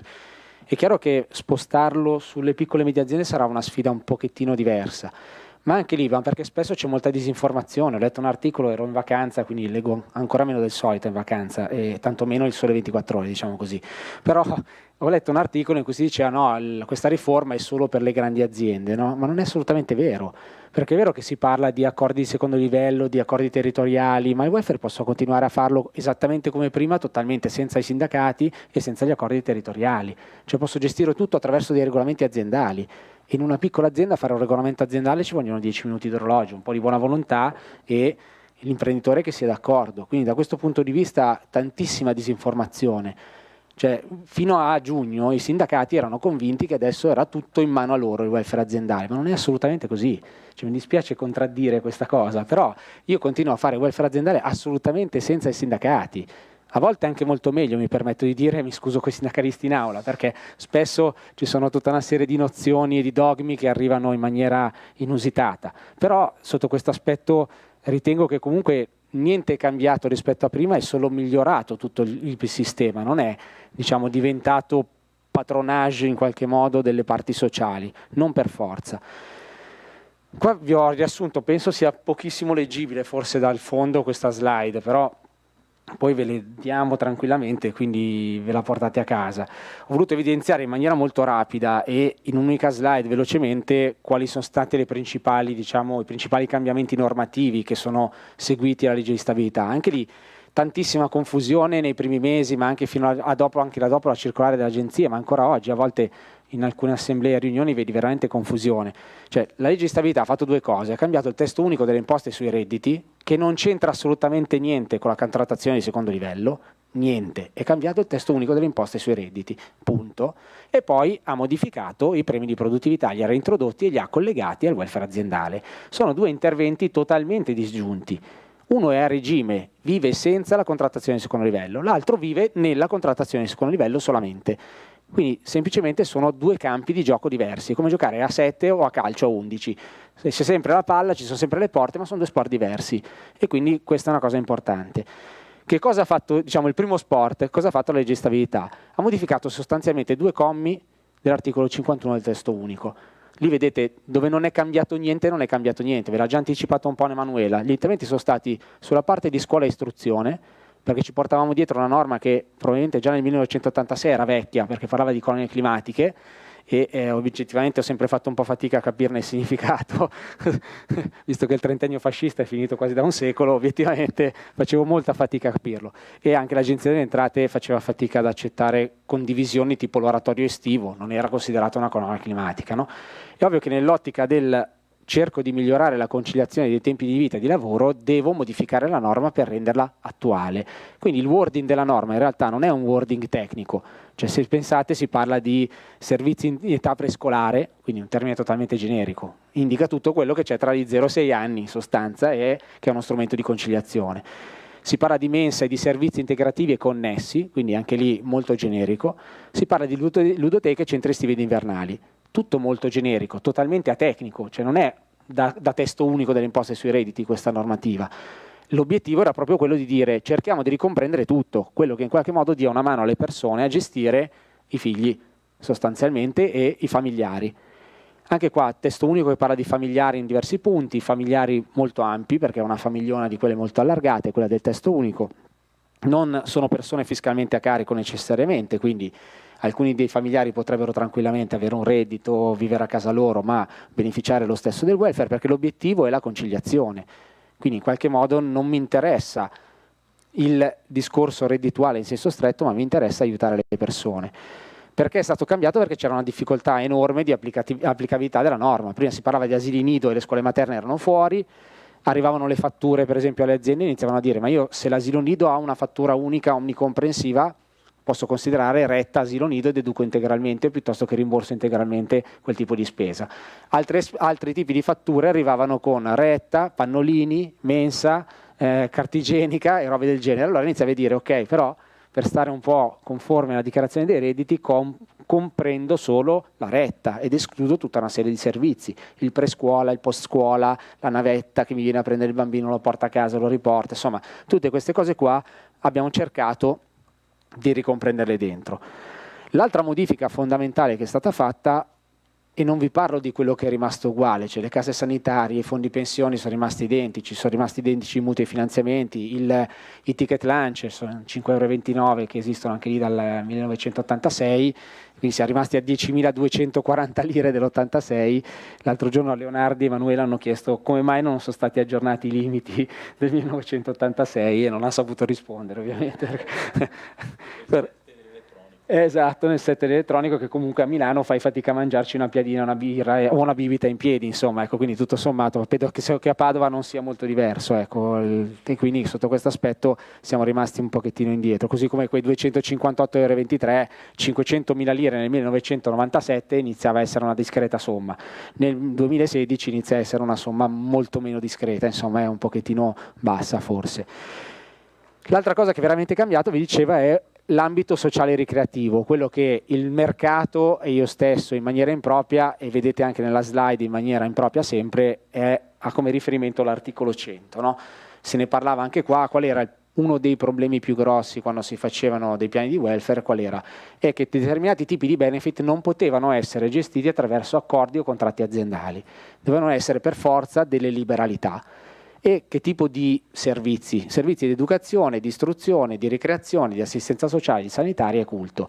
Se escludiamo per un secondo la ricreazione, che anche lì ad agosto ha avuto un pochettino di, diciamo così, chiacchiericci, perché si è pensato di eliminare il welfare non nobile dai piani di welfare e mantenere solo il welfare nobile, no? Dove per nobile si parla appunto di assistenza sociale, di assistenza sanitaria, di istruzione, di scuola. Che mi trovava personalmente molto contrario, non tanto perché vado ad arrampicare, comunque per me quello è il miglior welfare che mi si possa dare, ma dal punto di vista, diciamo così, sia sociale, ma non solo sociale, È chiaro che se io mando una persona in palestra o la mando a fare attività fisica, di sicuro sta meglio, questo è fuori da ogni dubbio, quindi mi viene da dire che l'attività fisica in sé non può essere considerata non welfare per le persone, quindi non possiamo dare un concetto di welfare di primo livello a una norma che col primo livello non ha niente a che fare, tra virgolette. Cioè qua si parla di welfare e quindi in qualche modo il benessere delle persone ricomprende tantissime cose, quindi l'ambito recreativo per me ci sta tantissimo bene lì dentro, ma non tanto solo per questo, ma anche perché aiuta le aziende, gli attori, come diceva Emanuela, a soddisfare le esigenze di tutta la popolazione aziendale. Perché io sfido chiunque di voi ad andare dal ragazzo di 25 anni e dirgli che gli fa una copertura sanitaria, di cui comunque tutti abbiamo bisogno, è vero, ma a 20 anni non si ammalano mai. Io non penso di essere stato al dottore la prima volta a 35 anni, quindi obiettivamente non sapevo neanche che cosa servisse il dottore della mutua, grazie a Dio. Non mi sono mai fatto male, non mi sono mai ammalato, anche oggi, grazie a Dio, mi ammalo poco. E quindi personalmente a 20 anni non avrei percepito in maniera molto forte una copertura sanitaria, tantomeno un fondo pensione. Perché se mi dico, guarda, ti sto mettendo via i soldi per quando andrai in pensione, al di là che io non ci ho mai pensato alla pensione, quindi probabilmente continuerò a fare il mio lavoro finché campo, ma oggettivamente sono benefit molto importanti, sicuramente, ma molto poco percepiti dalle persone. E quindi in qualche modo a cui le persone danno un valore molto più basso di quello che dovrebbero avere. Poi io lo dico sempre ai ragazzi di 25 anni, guarda che in realtà dovreste investire tanto sul fondo pensione, perché se andate a giocare e vedete che pensione vi aspetta, vi rendete conto che sarete dei poveracci quando ci andate in pensione. Però obiettivamente anche qua la possibilità di far scegliere le persone per me è fondamentale, nel senso che la possibilità di lasciar scegliere la persona, quindi la flessibilità del welfare è stato l'elemento che ha spostato l'attenzione del welfare da mero strumento top down delle aziende a uno strumento di condivisione, a una leva. Perché è chiaro che se io do la possibilità di scegliere alle persone i benefit che più si confanno alle proprie esigenze personali e familiari o semplicemente che più vogliono, in qualche modo sicuramente aumenta il loro livello di soddisfazione. Ci sono anche c'è una ricerca di ODM di cui sono stati appena pubblicati, ho visto l'altro ieri mi sembra, i dati sul Sole, in cui è dimostrato proprio da questa ricerca che sale di 10 punti percentuali il livello di soddisfazione delle persone se possono scegliere quello che vogliono all'interno di un paniere di welfare. Quindi sotto questo aspetto non una cosa banale e da non considerare. Che cosa hanno cambiato quindi di questo articolo? Hanno semplicemente introdotto la possibilità, cioè semplicemente per modo di dire, introdotto la possibilità di inserire questa tipologia di benefit dentro accordi e contratti aziendali. Cioè cosa succedeva fino al 28 dicembre 2015? Che se io decidevo di assumere tutti i dipendenti e dargli una copertura, di dargli un check-up gratuito, no? Sarei stato costretto a renderlo imponibile in busta paga. E io azienda avrei dedotto integralmente quel costo. Se invece mi svegliavo di buona lena un giorno e regalavo un check-up a tutti i miei dipendenti, a quel punto per i dipendenti non costituiva reddito e per me azienda diventava un costo deducibile con un limite molto stringente, 5 per 1000 del costo del personale a bilancio. Questo era quello che succedeva con tutti questi benefit prima del 28 dicembre 2015. E io per 4 anni ho cercato di fare piani in questa maniera qua. È chiaro che avevo comunque il limite del 5 per 1000 che è molto stringente, cioè 5.000 euro di costo deducibile, ogni milione di euro di costo del personale è veramente poco, ma poco. Quindi in questo senso qua avevamo un duplice problema e quindi è stato eliminato, anche perché chiaramente se no era impossibile inserire questi benefit all'interno della contrattazione di secondo livello. Era impossibile, perché pensate a un'azienda che dice ok, invece di dare dei soldi ti do un check-up e te lo rendo pure imponibile in busta paga all'interno di un contratto di secondo livello, cioè sarebbe stato qualcosa di impensabile e improponibile. E quindi in qualche modo questa è stata veramente la modifica e il cambiamento vero. L'altro cambiamento è stato quello di rendere quindi integralmente deducibili quei costi per l'azienda, cioè quando l'azienda si obbliga a derogare determinati tipi di benefit, quindi con contratto, accordo o un regolamento aziendale, a quel punto deduce integralmente tutti i costi relativi. E questo era fondamentale. Quello che vi ho lasciato, vedete, è un punto di domanda qua a destra dove c'è la parte dell'articolo 100, non è che me lo sono dimenticato, è perché dovete sempre farvi una domanda, è una liberalità o stiamo parlando di un accordo o di un regolamento vincolante? Perché se è una liberalità, la vecchia norma esiste ancora, l'articolo 100 non è stato abrogato e il limite di deducibilità del 5 per 1000 continua a funzionare. Quindi dovete stare molto attenti quando gestite questi benefit qua e a come li formalizzate. La forma prevale sulla sostanza, quindi molta attenzione a ricordarsi sempre questo. Poi Poi da un altro punto di vista una cosa che vi dico dopo è stata fatta, abbiamo valutato un attimino alcune tipologie di benefit all'interno degli accordi, perché poi anche lì ci siamo accorti facendo un po' di calcoli che non è proprio tutto oro quello che luccica all'interno del welfare aziendale, quindi in qualche modo a volte si fa un po' fatica a valutare la convenienza di alcune tipologie di benefit. Però i due interventi fondamentali quindi sono stati sul testo unico, questi qua, cioè cercare di cambiare e ampliare la natura dei benefit legati alla scuola dell'istruzione e alla parte diciamo sociale, ricreativa e culturale. Visto che la parte sociale, come già esponeva Manuela, ha evidenziato un problema molto grosso, cioè i familiari anziani o non autosufficienti, allora sono stati enucleati un nuovo comma sostanzialmente, che è l'FTER, che prima non c'era proprio, in cui si è cercato di gestire attraverso anche il rimborso di somme le spese fatte per i familiari anziani o non autosufficienti dei dipendenti delle aziende. Perché è stato introdotto questo comma? Perché prima esisteva già, cioè se voi vedete dove c'è parte dell'assistenza sociale, dove c'è l'articolo 100 sempre, esisteva già la possibilità di erogare questo tipo di servizi ai familiari dei dipendenti. Però la cosa difficile, e io lo verificavo tutti i giorni dai miei clienti, era intanto scegliere una società che potesse gestire questo tipo di servizi e in più doverli fornire direttamente al dipendente che li sceglieva magari da catalogo piuttosto che su internet. Quando io devo pensare magari di mettere un mio familiare in difficoltà in mano a una persona, difficilmente lo faccio andando su internet e tirandolo giù da una società che non conosco, che mi ha presentato l'azienda, c'è grossa diffidenza. E poi pensate anche all'azienda che responsabilità si prendeva nel selezionare questo tipo di società, perché se poi succede qualcosa al familiare del dipendente, chi ne risponde? È vero che ne risponde chi ho scelto, ma io che ho scelto comunque in qualche modo sono altrettanto responsabile. A questo punto l'introduzione, lo vedete, la prima parola parla di somme, cioè poter rimborsare quello che il dipendente spende per queste spese diventa la cosa più semplice del mondo. Tu scegli quello che vuoi, la persona che vuoi, ti affidi a chi vuoi e io ti rimborso i soldi, che è la cosa più semplice da fare nell'universo. Uno, per le aziende, e anche qua piccole, medie, grandi, indifferentemente. Cioè i problemi che incontra un'azienda di 3 dipendenti e quella che incontra Luxottica da 11.000 sono gli stessi, non è che cambiano. Sì, è vero, sono di più, però ci sono più risorse, più organizzazione, più struttura. Dall'altra parte ci sono di meno, ma sono senza risorse, senza organizzazione, senza struttura. Quindi diciamo che i problemi sono più o meno gli stessi, non la sto facendo semplice per forza, però vi posso garantire che io a volte lavoro meglio con un'azienda da 25, 30, 50 dipendenti che ha dei processi decisionali semplici e veloci, dei modi di fare le cose molto spicci e pratici, piuttosto che con un'azienda da 10.000 dipendenti, non è l'esempio di Luxottica in questo caso, ma un paio di municipalizzate mi vengono in mente, in cui per prendere una decisione ci vogliono 2 mesi e mezzo, e magari è la decisione semplicemente se mettere il logo sul portale o non metterlo, ecco, quindi stiamo parlando di cose di questo genere. Quindi altra cosa importante è stato introdurre questo. Qui l'Agenzia delle Entrate ha un po' diciamo limitato l'effetto della norma, perché la prima stesura di questo comma prevedeva, e della circolare soprattutto, prevedeva che il concetto di familiare anziano fosse il familiare in età pensionabile. Siccome io sono sempre molto pratico, all'agenzia ho detto ok, mi dovete dire qual è l'età pensionabile, cioè quella del familiare di quando è andato in pensione, quella attualmente in vigore. Cioè, capite che comunque ci sarebbero stati sempre dei contenziosi, dei dubbi. E loro hanno risposto, ok, sceglieremo un'età dalla quale il familiare verrà considerato anziano. Nella mia testa era un 65-70enne, loro invece hanno giocato alto e sono partiti dai 75 anni, e quindi capite che è veramente anziano il familiare in questo caso, quindi è molto anziano, insomma, ecco.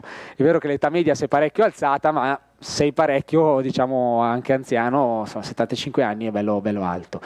Sull'autosufficienza invece anche lì hanno ristretto parecchio l'ambito e hanno parlato di autosufficienza chiaramente medica, sanitaria, quindi in qualche modo ci deve essere un certificato medico che mi giustifichi. Cosa che non vedo però ostativa però è la non autosufficienza temporanea.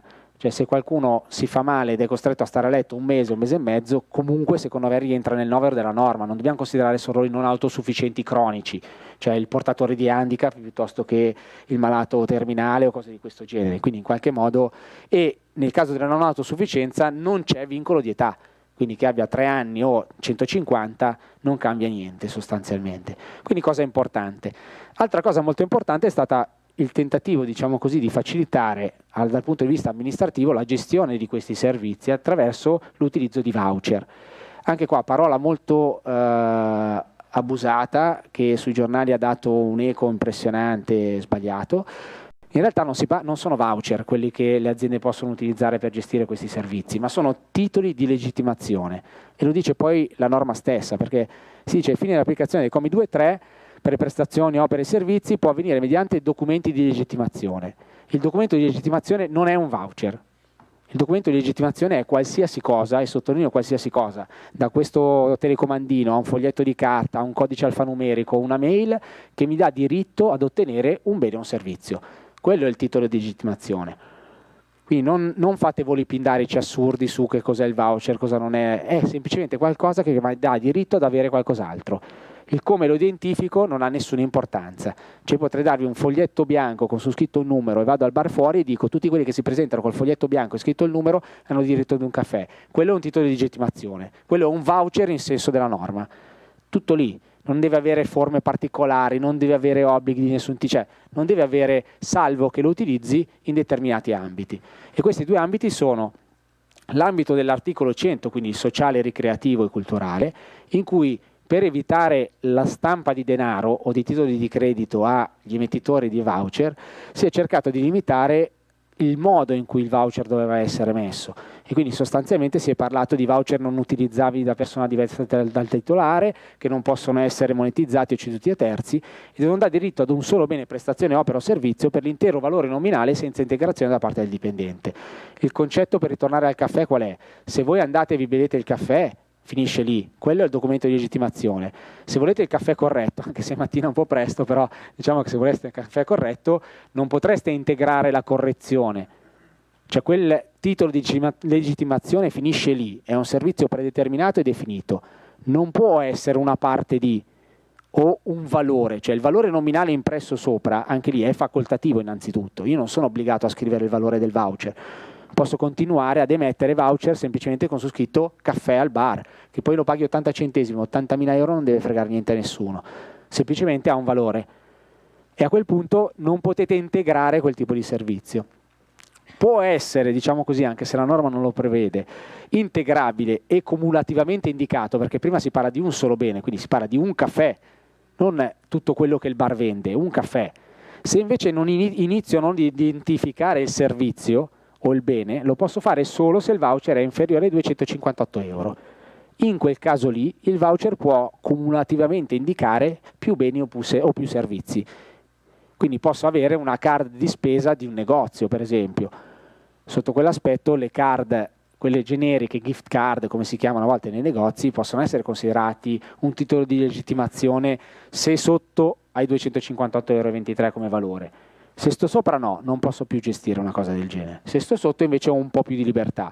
E la libertà mi deriva, anche se la norma non lo prevede, dall'integrabilità di quel voucher. Quindi se io sto sotto i 258 euro posso integrare il voucher, se sto sopra i 258 euro non posso assolutamente integrare e deve esserci un servizio definito. Quindi per esempio se parlo di un viaggio, se io mi danno un buono viaggio da 200 euro, io posso andare su un sito e comprarmi il Milano-Roma da 150 euro in treno. Se però mi danno un voucher da 500 euro per un viaggio, dietro quel voucher lì ci deve essere il treno Milano-Roma, il soggiorno del 3 di ottobre per me, mia moglie e mia figlia, col pernottamento e tutto il resto, cioè deve esserci un servizio identificato, non ci può essere la libertà. Questo per tanti motivi, il primo di tutti era stoppare la fantasia degli operatori del mercato. Io ancora prima, appena era uscita le prime bozze, i soliti noti avevano già in mano la bozza e quindi hanno iniziato a chiamarmi dicendo: Diego, guarda, abbiamo un'idea fantastica, noi abbiamo una tessera che chiameremmo carta welfare, no? E ho detto: ok, dimmi la natura di sta carta welfare, cosa sarebbe? In realtà è una carta su cui metti dei soldi e puoi andare a comprare tutti i beni e servizi dell'articolo 51,2,3. Ho detto: ah, fantastico, e quale sarebbe il circuito limitato di questo? Mastercard o Visa. Ho detto: beh, a casa mia quella si chiama carta di credito o, se vogliamo proprio stare stretti, ricaricabile, però sono soldi quelli, quindi attenzione anche a quello che vi vendono sul mercato, perché molto spesso arrivano i venditori di ticket e vi offrono l'impossibile. Ecco, quell'impossibile deve sottostare a queste regole qua. Se non sottostà a queste regole qua, quell'impossibile sono soldi che nel momento in cui dovesse uscire un accertatore vengono tassati in capo al dipendente e assoggettati a contribuzione in capo all'azienda. Quindi molta attenzione.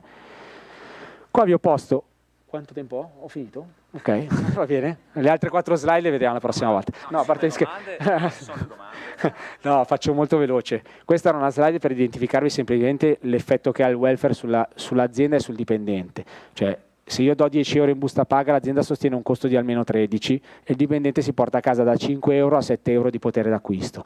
Se gli do sotto forma di beni e servizi chiaramente non soggetti a tassazione e contribuzione, l'azienda vede il suo costo scendere a 10 e il potere d'acquisto dei dipendenti diventa esattamente il costo dell'azienda. Quindi in qualche modo ho aumentato il potere d'acquisto del dipendente diminuendo il costo dell'azienda. Nella sostanza ho un doppio margine, un doppio guadagno. Ho una perdita contributiva, come diceva prima qualcuno, chiaramente. Quella perdita contributiva, dai calcoli che ho fatto fare, comporterà ogni 1.000 euro una perdita di 1,80 euro al mese di pensione fra 20 anni. Ecco, a occhio e croce io mi tengo in tasca i soldi. Non l'ha fatta la FIOM, quindi si può fidare. Non l'ho fatto io. Si parlava prima di legge di stabilità. Che cosa ha fatto la legge di stabilità? Almeno se no non ci fidiamo della FIOM, quello non è un problema per me, però obiettivamente questi sono i numeri che mi hanno dato loro. Si parlava di legge di stabilità. Cosa ha fatto la legge di stabilità dell'anno scorso? Ha reintrodotto i premi di produttività con una natura totalmente diversa, perché si parla di produttività vera e ricca, come già in parte vi ha spiegato giustamente Emanuela. Vedete questi limiti che, come vi ho detto, probabilmente aumenteranno.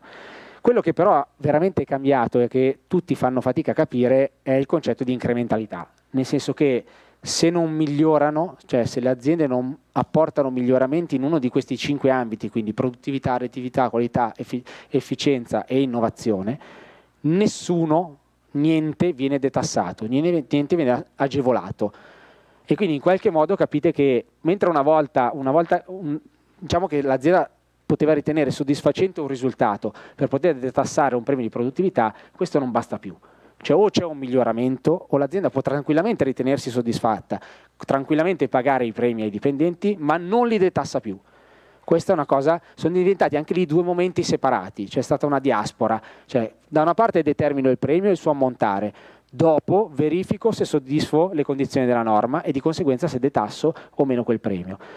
A questo punto la stabilità ha aggiunto una variabile che anche qua alcune sigle sindacali vorrebbero impedire all'interno degli accordi e faccio fatica sinceramente a capire, perché su scelta del dipendente, quindi la persona può dire il mio premio lo prendo assoggettato a tassazione e a contribuzione e quindi ho dei soldi in tasca chiaramente a cui c'è un'incisione contributiva e fiscale, oppure li prendo sotto forma di beni e servizi di welfare che non hanno né tassazione né contribuzione in capo al dipendente. Quindi la scelta è del dipendente. Chiaro, devo inserire nell'accordo la possibilità di scegliere. Se non lo inserisco è impossibile che il dipendente scelga questo. Però, e chiudo poi con questa slide, se vedete qua sopra, nella parte in basso a sinistra il dipendente si ritrova in tasca circa 8 euro nel momento in cui prende un premio assoggettato a tassazione contributiva, cioè a tassazione del 10% sostitutiva e a contributi circa del 9,5-10%. Anche lì ieri o l'altro ieri ho visto un articolo di Barbieri sul Sole 24 Ore che si è completamente dimenticato la contribuzione, no?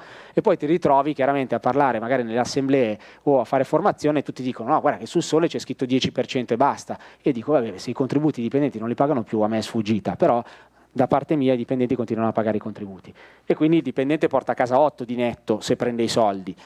Se invece prende il welfare è chiaro che porta a casa 10 di netto e l'azienda si risparmia, chiaramente si porta a casa 3 euro di contributi che non versa più. Considerate però che nella maggior parte almeno degli accordi che sto gestendo io, quel 3 molto spesso viene rimesso in mano al dipendente. Quindi io come azienda dico guarda, nel momento in cui scegli il mio costo del premio è 13, se lo prendi sotto forma di soldi il mio 13 chiaramente diventa 8 per te di netto, ma perché sono soggettato a contributi. Nel momento in cui prendi il welfare porti a casa 13. Capite che il trade-off inizia a essere tra 13 e 8, che è un po' diverso che tra 8 e 10. Non è solo il 19% tra contributi e tasse che mi porto a casa come dipendente in più. Se inizio a portarmi a casa anche i contributi che mi dà l'azienda, sicuramente la mia convenienza cambia in maniera molto, molto sensibile. E l'altra cosa importante secondo me è che comunque se considerate 2.000 euro di premio, il 19% sono 380 euro, non è che sono proprio pochissimi, cioè non è così poco, 380 euro in più ogni 2.000 euro. Quindi in qualche modo se anche solo avessi la quota del 19%, comunque non è una quota così da sottovalutare. Se aggiungo poi, veramente poi mi taccio, e non perché sono qua, ma io lo dico da sempre, cioè perché è ovvio, la maggior parte dei miei clienti sono aziende molto grandi e quindi hanno potere d'acquisto molto importante, però è chiaro che se agisco a livello di rete, il potere d'acquisto di un'azienda di 3 dipendenti messa insieme a altre 40, 50, 100, un po' più grandi, un po' medie, così è chiaro che diventa quella di una grandissima azienda. Poi considerate quel 10 lì, se quel 10 lì è qualcosa che mi acquista l'azienda con degli sconti attraverso una rete, per esempio, è molto più del 10 che avrei in tasca io da solo. Quindi l'effetto moltiplicatore della rete o della grande azienda è fondamentale. Cioè è altrettanto, io vi faccio un esempio stupido, si è parlato di carrello della spesa, no? Luxottica ottiene quasi il 35% di sconto sul carrello della spesa. Sfido chiunque di voi ad andare al supermercato e a chiedere il 35% di sconto sui beni. Non le promozioni tipo Esselunga, no? Mi viene in mente perché Caprotti 2 giorni fa è mancato, quindi è venuto in mente Esselunga. Non volevo fare pubblicità occulta. Però capite, non quando c'è la promozione. Cioè io vado alla cassa dell'Esselunga e gli dico guarda adesso mi fai il 35% di sconto sulla spesa, e la commessa se non mi sputa inizia a ridere perlomeno per gentilezza. Però capite che quel 10 è molto importante da chi arriva, perché se arriva da me Diego singolo o se arriva pagato dall'azienda cambia completamente il potere d'acquisto. Grazie Diego.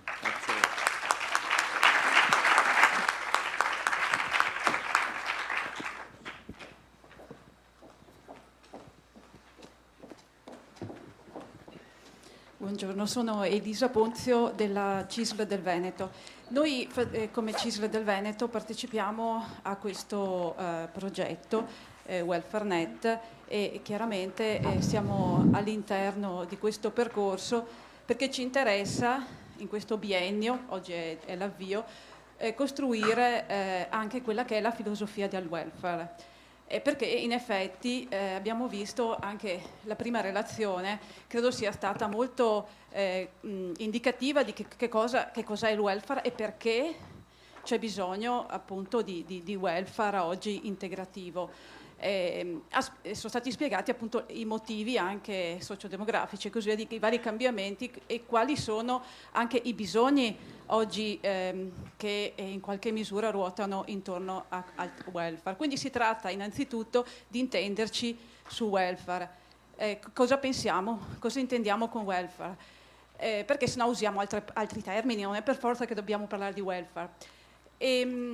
Io direi che ci ha un po' provocato quando ha detto che è meglio che non ci sia il sindacato, ma io ritengo che sia un limite, un forte limite la mancanza di relazioni sindacali che funzionano, che siano efficaci. Esatto, però il presupposto è quello, che funzionino e che siano efficaci. Chiaro, che non è banalissimo. Ma non è detto che i consulenti che offrono pacchetti siano efficaci, perché il vero problema non saranno efficaci le relazioni, ma non sono efficaci sempre neanche i pacchetti. No, assolutamente. E quindi vorrei appunto, capisco che è complesso affrontare questi argomenti in maniera che da una parte ci sia come dire, appunto buone relazioni sindacali, per cui quando pensiamo al welfare pensiamo anche al fatto che non ti do da un punto di vista dell'azienda non ti do dei soldi perché sono olivetti piuttosto che rossi e così via, ma ti do dei soldi perché condividiamo insieme un percorso di miglioramento dell'impresa, perché se c'è miglioramento dell'impresa c'è possibilità anche di welfare, c'è possibilità di benessere. Se le nostre imprese hanno una bassa produttività, alla faccia che vado in palestra prima non posso ridistribuire un valore che non genero. Prima cerco probabilmente di altre. Quindi è chiaro che condividere dei percorsi anche all'interno delle aziende è un valore aggiunto, perché appunto possiamo a questo punto anche aumentando la produttività posso anche effettivamente fare welfare.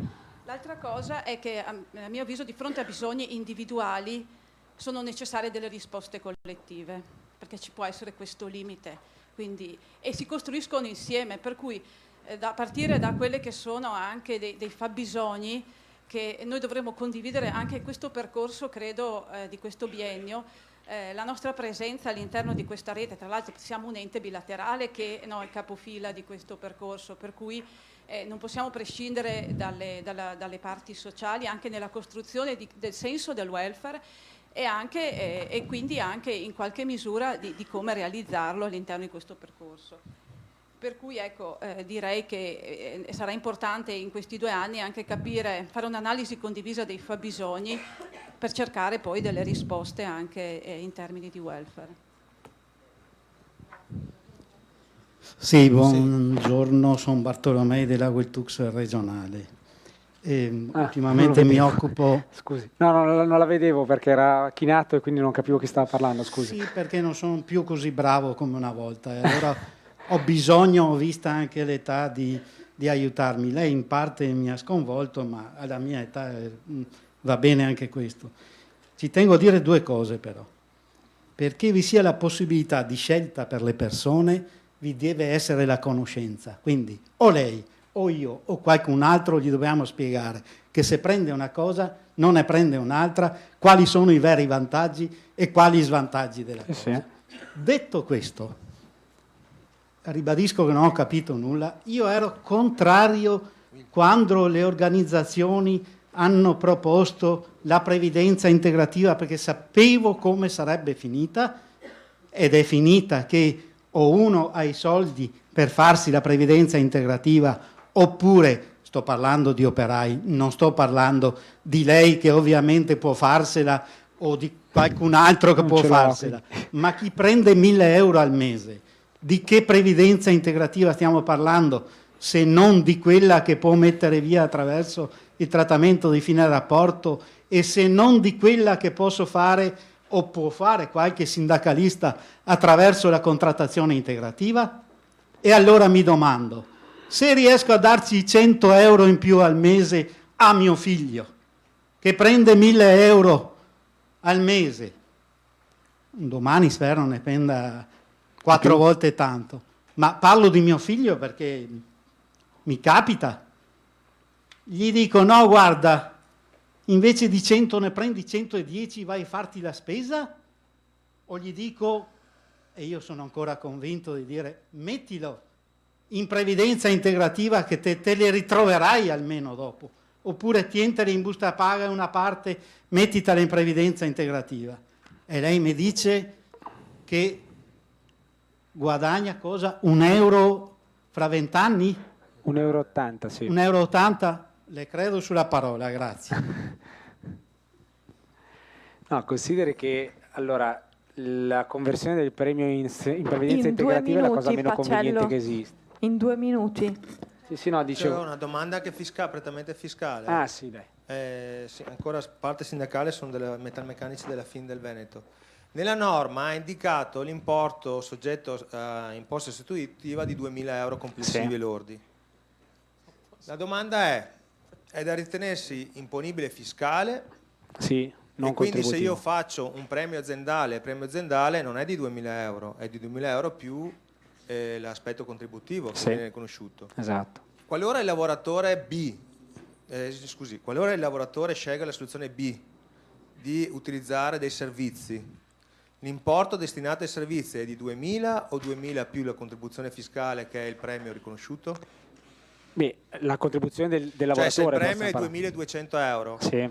Se io accetto di tenerlo in busta paga, calcolo i contributi previdenziali e arrivo a 2.000, arrivo a 2.000. Questi 2.000 mi vengono detassati il 10%. Sì.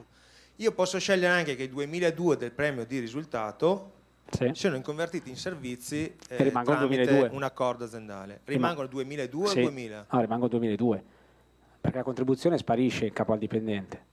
C'è un doppio vantaggio. Perché questo era un nocciolo da interpretare, no, ma non era chiaro. No, i contributi a carico del dipendente non li versa più il dipendente, ma chiaramente rimangono in tasca. Anche l'azienda ha un guadagno. L'azienda non versa i contributi a suo carico, chiaramente, sì. Quel 30% noi possiamo circa. contrattarlo. Assolutamente sì. Grazie. Non so se Pacello ha scatenato, non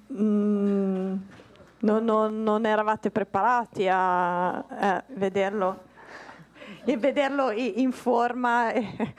No, non so perché è andato a scalare. Esatto, è stata un'escalation. In effetti sono arrivata a casa alle 2:30 ieri sera, dopo essere andato a scalare, quindi credo che sono un po' stanco. Benissimo. No, non so se possiamo chiedergli una battuta, però allo stesso tempo dirci che sono questioni importanti, anche la domanda che è stata fatta su cosa è welfare, e quindi magari, e che ci riguarda anche a noi come mamma e papà, e lui non gli abbiamo neanche fatto dire quanti figli ha, tra l'altro, e quindi provare anche a discutere, a usare il pomeriggio per rispondere a qualche domanda, cioè la domanda cosa è welfare è una domanda che aprirà i workshop del pomeriggio, quindi qualcuno che la pone, che è anche partner del progetto, ci dà la conferma che il progetto si è posto le domande giuste, che forse adesso tra un intervento e l'altro non siamo in grado di esaurire. Quindi non so se vuoi fare una battuta conciliante, adesso no, ormai è troppo tardi, No, però nell'arco della giornata possiamo provare tutti insieme invece a dirci che siamo tutti d'accordo su alcuni obiettivi. No, ma infatti, allora è chiaro che io vedo tante cose nel mercato, vedo le aziende che puntano solo a ridurre il costo del lavoro e quindi chiaramente lì di welfare non c'è niente, è un'operazione fiscale molto, diciamo, povera, per non dire poverissima, e quindi che porta a risultati, come unico risultato, un risparmio contributivo dell'azienda. È chiaro che invece se il welfare lo uso come leva e come output è una cosa molto diversa. Cioè Emanuele ha prima parlato di un sistema, diciamo, virtuoso, in cui il welfare è una delle leve che posso mettere a disposizione delle persone. Se io faccio star meglio le persone che lavorano per me, sicuramente lavorano meglio, questo è indubitabile. Se lavorano meglio, in teoria, salvo strani casi, dovrebbero produrre di più, producono valore che posso reinvestire ulteriormente sul loro benessere. Quindi in qualche modo questo è il principio con cui il welfare dovrebbe essere utilizzato, poiché tantissime aziende non lo facciano così è diverso, insomma, ecco. Grazie. Adesso, siccome abbiamo scoperchiato la pentola del sindacato, giustamente tu hai alzato la palla, adesso il povero Emanuele, che ha un intervento dal titolo welfare contrattuale e accordi sindacali, gli spetta il gramo compito di ricucire. No, insomma, questo per dire anche che comunque il ruolo del sindacato è fondamentale, anche il ruolo della contrattazione. Però Emanuele, anche da te vogliamo sapere se sei un arrampicatore o se sei figlio di marito single, accanito, insomma, descriviti anche dal punto di vista della conciliazione, della dura vita del conciliatore. Padre di Carlotta e Giosuè, 2 anni e mezzo e quasi 5, tutte e due soggetti in questo momento a virus intestinale, preso dalla figlia che ha appena iniziato la primavera, la sezione primavera, cioè quella specie di limbo che c'è tra il nido e la materna, l'ha passata ovviamente al fratello, per cui io stanotte non ho fatto tardi, semplicemente ho alternato pulizia di vomito, scusate l'espressione, a sonno, perché tutte e due hanno vomitato, tra cui anche nel nostro letto, perché uno era venuto. Per cui la conciliazione in questo senso la conosco bene. Ascolta. Anche mia moglie che lavora, per cui... Lo sai che adesso vogliamo sapere come il welfare contrattuale risolve il tuo problema notturno e della giornata di oggi, vero? Dai. Il mio, tra l'altro, poco, perché non ho nessun contratto di lavoro, quello di mia moglie forse un po' di più, perché certamente il welfare in ogni caso mantiene un legame verso le persone che lavorano. È vero che ci sono dei tentativi di ampliamento di alcuni ambiti del welfare anche verso gli autonomi o gli indipendenti, forse è più corretto dirlo, perché dentro autonomo c'è di tutto, dall'ordinistico al freelance, alla partita IVA, artigiana, eccetera, eccetera, però è vero che nel diritto del lavoro arrivo a questo tema partendo dalle relazioni industriali, dal diritto del lavoro, non arrivando da competenze fiscali, poi ovviamente quelle si sono dovute affinare per trattare questo argomento, e non arrivando dalla consulenza strategica, quindi arrivando da quello che fa ADAPT, che sono gli studi sul lavoro e sulle relazioni industriali. Nel mio ambito spesso si parla di welfare occupazionale, infatti. È un termine che a me non piace, però rende l'idea del fatto che quello di cui stiamo parlando è legato al fatto che sia un contratto di lavoro. In realtà tutto il welfare della nostra società è bene o male legato al fatto che si abbia un contratto di lavoro, perché la contribuzione e buona parte del welfare, anche pubblico, è legato alla natura dipendente della persona. In questo senso però il welfare inevitabilmente non crea prima se ne parlava, non crea una discriminazione tra lavoratori, perché la discriminazione c'è già tra i lavoratori, perché il lavoratore che lavora nei multiservizi, citiamo solo contratti comparativamente più rappresentativi, diciamo il termine, è pagato 5,5 ore all'ora. Il lavoratore che lavora nel settore bancario è pagato anche più di 18 euro all'ora. È chiaro, e qui dov'è? Non c'è una discriminazione naturale? Certo che c'è, la dignità di quei lavori è uguale, i contratti sono diversi, per cui è chiaro che poi il welfare riproduce una discriminazione che c'è in origine sul diverso trattamento che hanno i dipendenti nel nostro sistema, e con contratti diversi e in situazioni diverse, per cui in questo senso lo può ampliare, e questa è una domanda ragionevole, ma evidentemente non è lì che lo crea. Io comunque mi concentrerò sul welfare contrattuale e sugli accordi sindacali. Il titolo che mi è stato dato è questo: welfare contrattuale e accordi sindacali, e quindi guarderò questo tema volutamente, esplicitamente lato lavoro e relazioni industriali. Per farlo provo a chiarire i termini, quantomeno per come nel mio lavoro e nella ricerca che faccio io li tendo a definire io.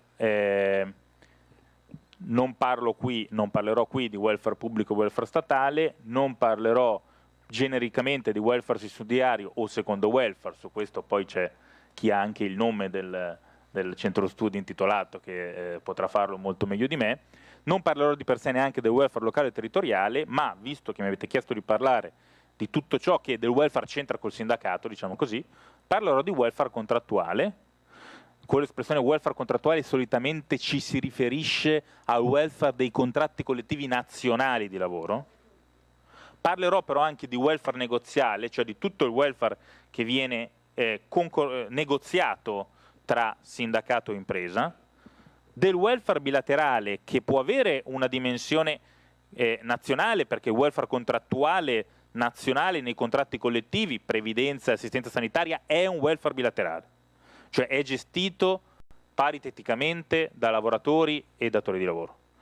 Però il welfare bilaterale può essere anche di dimensione locale, solitamente può essere regionale, l'artigianato ha una contrattazione di livello regionale e ha quindi un welfare contrattuale di natura regionale governato dagli enti bilaterali. Il caso Huila in Regione Lombardia è un caso in questo senso interessante di studio, seppur appena all'inizio, ma può avere anche una dimensione provinciale. Il commercio ha gli enti bilaterali provinciali in molti casi, in alcuni casi regionali, nel caso della Confesercenti, provinciali nel caso della Confcommercio. Questi fanno welfare con la bilateralità. C'è l'edilizia, ci sono le cooperative, hanno ancora delle forme mutualistiche, l'agricoltura ha una dimensione territoriale e non una dimensione nazionale, per cui c'è tutto un mondo che è contrattuale, che poi ha diversi che è concentrato sul secondo livello, sia esso di dimensione regionale, provinciale o altro. E poi c'è il welfare aziendale. Fino al 31 dicembre del 2015, o meglio dal 1 gennaio 2016, quindi fino all'approvazione della legge di stabilità dello scorso anno, non avrei inserito il welfare aziendale nella famiglia del negoziale. Adesso lo inserisco però, perché una delle principali novità della legge di stabilità è stata la contrattabilità del welfare. Non solo la creazione di una fattispecie prima inesistente che è il welfare di produttività, ma anche la possibilità di contrattare qualsiasi piano di welfare indipendentemente dal legame col premio di produttività, che è un intervento strutturale di modifica del 51,2 del TUIR. Guardate che questo cambio è un cambio culturalmente molto rilevante. Tecnicamente è stato detto prima, sono sostanzialmente 4 le novità apportate dalla legge di stabilità. Si è reso contrattabile la lettera F, F bis, F ter, si è creato il welfare di produttività, si è creata i voucher e si sono ampliati i servizi, in particolare poi ridefinendo l'FBIS, che era un casino interpretativo, tra l'altro come è stato scritto ancora una volta male, poi l'Agenzia delle Entrate è dovuta intervenire dicendo fantasiosamente che le babysitter entrano nel 2bis, ma non è vero, assolutamente, vabbè, però lo accettiamo perché in Italia le circolari fanno norma e va bene. E creando ex novo la non autosufficienza degli anziani, quindi l'FTER, quindi il badantato e l'assistenza agli anziani, quindi o non autosufficienti o over 75, perché per la norma l'anziano è l'over 75. E quindi questo è anche per l'agenzia, no, questo anche per la normativa lavoristica. E quindi queste sono le novità tecniche che sono state spiegate sicuramente meglio di come potrei fare io prima. Però io vi faccio riflettere su la non so quanto volontaria novità culturale di fondo. Prima della legge di stabilità vi era in capo a ogni piano di welfare aziendale che volesse godere dei vantaggi fiscali l'obbligo di volontarietà, cioè non poteva per legge essere contrattato quel piano. Se veniva contrattato faceva perdere al dipendente e all'impresa i vantaggi previsti dal TUIR, perché il TUIR era esplicito nel dire volontariamente sostenuto dall'impresa, per quanto riguarda la lettera F.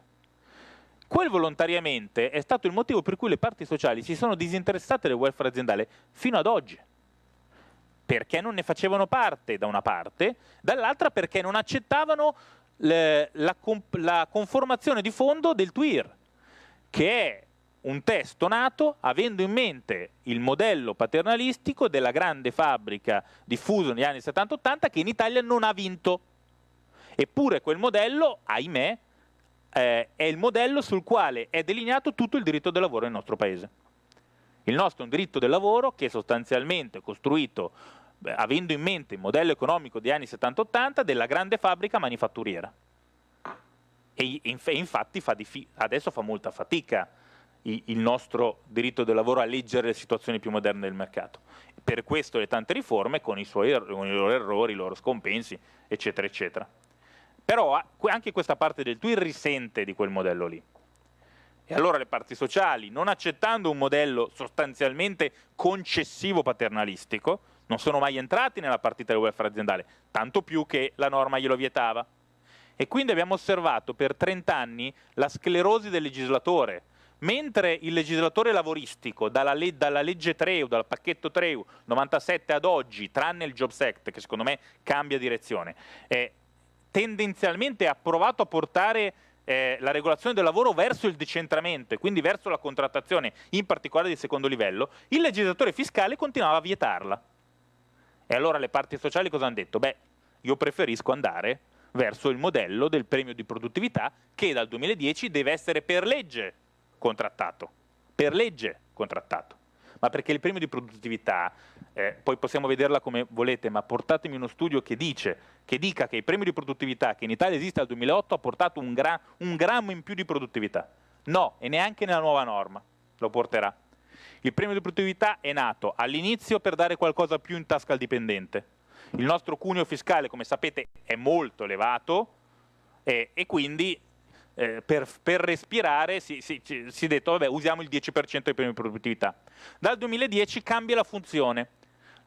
Purtroppo non assume neanche in quel caso la funzione di aumentare la produttività, ma assume la funzione di incentivare la contrattazione di secondo livello e quindi pone in capo alle aziende l'obbligo per godere della detassazione, attenzione, che va a vantaggio del lavoratore però, non dell'azienda. E quindi l'azienda che non voleva avere il sindacato ha continuato a non volerlo, pertanto dice tanto a me cosa cambia? Cambia per il lavoratore.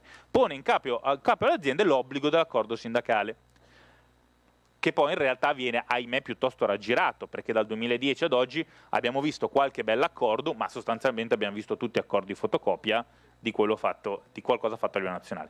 L'anno scorso viene posta anche l'aspetto dell'incrementabilità, che prova a portare di più verso la maggiore produttività. Secondo me non ci andrà perché sarà facilmente aggirabile anche questo, individuando dei valori X del quale verificare un incremento, dicendo tra questi valori tra questi 7 valori basta che uno abbia un incremento e allora do tutto il premio, per cui sostanzialmente si raggirerà anche questo.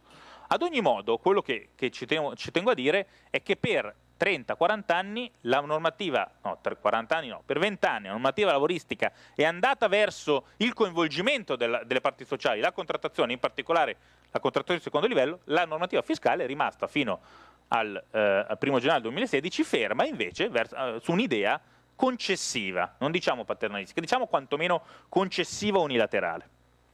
Con la legge di stabilità questo cambia, però cambiando cambia la natura del welfare aziendale, perché prima, avendo l'obbligo di essere volontaria, che tradotto normativamente vuol dire che il piano di welfare non doveva essere esito di alcun obbligo in capo al datore di lavoro, dovendo essere volontaria non doveva avere quindi una funzione economica. Poi è chiaro che le imprese hanno incominciato a darne una funzione economica, ma per la norma il welfare aziendale non aveva una funzione economica, gode e godeva del vantaggio fiscale proprio perché permetteva di portare fondi al soddisfacimento di esigenze meritevoli di tutela, perché esigenze di natura sociale. I famosi benefici di utilità sociale, oneri di utilità sociale sono definiti. Il motivo per cui nel TUIR hanno il vantaggio fiscale è perché vanno incontro a delle esigenze socialmente protette, per cui lo Stato garantisce un vantaggio fiscale all'imprenditore che, illuminato nella logica del TUIR, ci metteva delle risorse che non è tenuto a dare. Questo è il motivo. Ma superando la volontarietà, il welfare assume una funzione economica esplicita, cioè diventa parte di uno scambio, dello scambio tra lavoratori e impresa. È evidente che il legislatore intende questo perché crea il welfare di produttività, che prima non esisteva, cioè permette di pagare il premio di produttività, che è la più economica delle soluzioni, in welfare, in beni e servizi di welfare.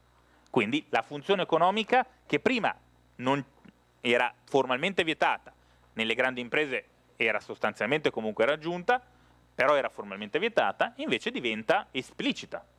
Il welfare assume una funzione economica. Questo implica una ridefinizione sicuramente dei termini, cambia certamente la definizione del welfare aziendale con il 31 dicembre, con la mezzanotte del 31 dicembre del 2015, e pone una svolta.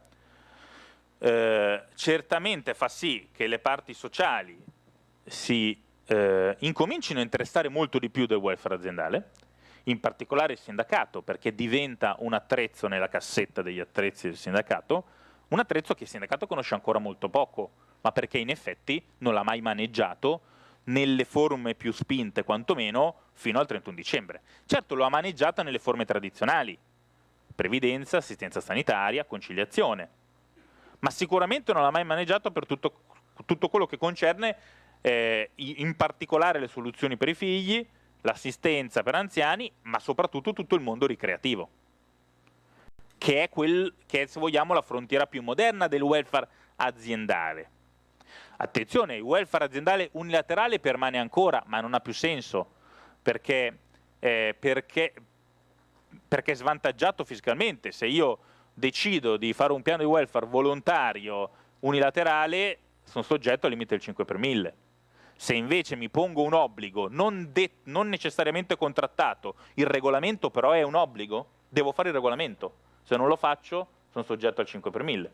Se faccio il regolamento, cioè mi pongo da solo un obbligo, quindi supero la volontarietà perché il regolamento è un'obbligatorietà, allora posso dedurle totalmente. Per cui il welfare unilaterale volontario tenderà a sparire. Emergerà il welfare obbligatorio, che può essere obbligatorio unilateralmente, regolamento, obbligatorio perché è contrattato e quindi rientrerà, diciamo, nel negoziale, nel contrattuale. Secondo me, adesso su questo mi soffermo, dico uno scenario che si apre, cioè, o meglio, non lo posso sapere, è un'ipotesi. Io credo si aprirà questo scenario, si aprono queste 3 strade. Adesso poi la legge di stabilità interverrà nuovamente, alzerà a 80.000, 3.000. Questa è una misura su cui si può discutere a lungo, perché comunque vuol dire che in Italia lo stipendio medio è 23.000, per cui se alzi fino a 80.000 stai andando a prendere i dirigenti.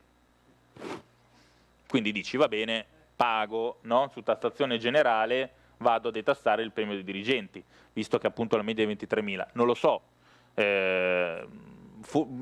Questa è una valutazione politica. Prima il premio non è che non ci fosse per i dirigenti, c'era, ma era tassato, per cui non è che...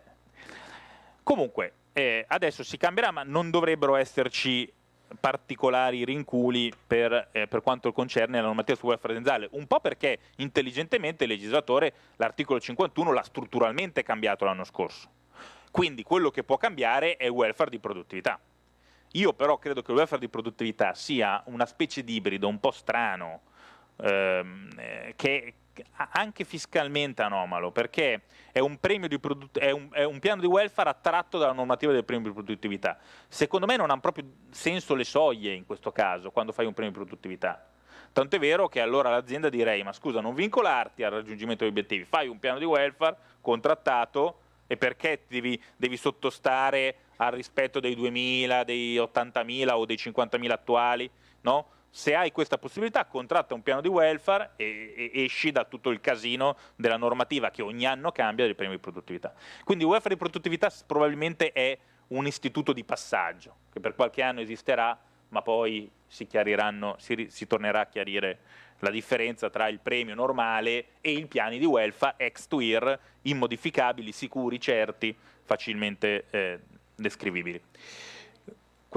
2 minuti. Le strade che vedo davanti alla luce di questi cambiamenti sono un welfare contrattuale che continuerà a permanere, anche perché, attenzione, le parti sociali stanno chiedendo, e fa parte dello scambio che c'è stato in questo periodo anche sulla pensione eccetera, di alzare anche le soglie di detassazione del welfare contrattuale, cioè i 3.200, 5.000, quindi elevare la detassazione su previdenza complementare e assistenza sanitaria, che sono le forme base del welfare contrattuale. Il welfare contrattuale permane ed è uguale per tutti quelli che applicano quel contratto, indipendentemente da geografia, da produttività dell'azienda, da tipologia di impresa, dimensione di impresa, eccetera, eccetera. E va bene.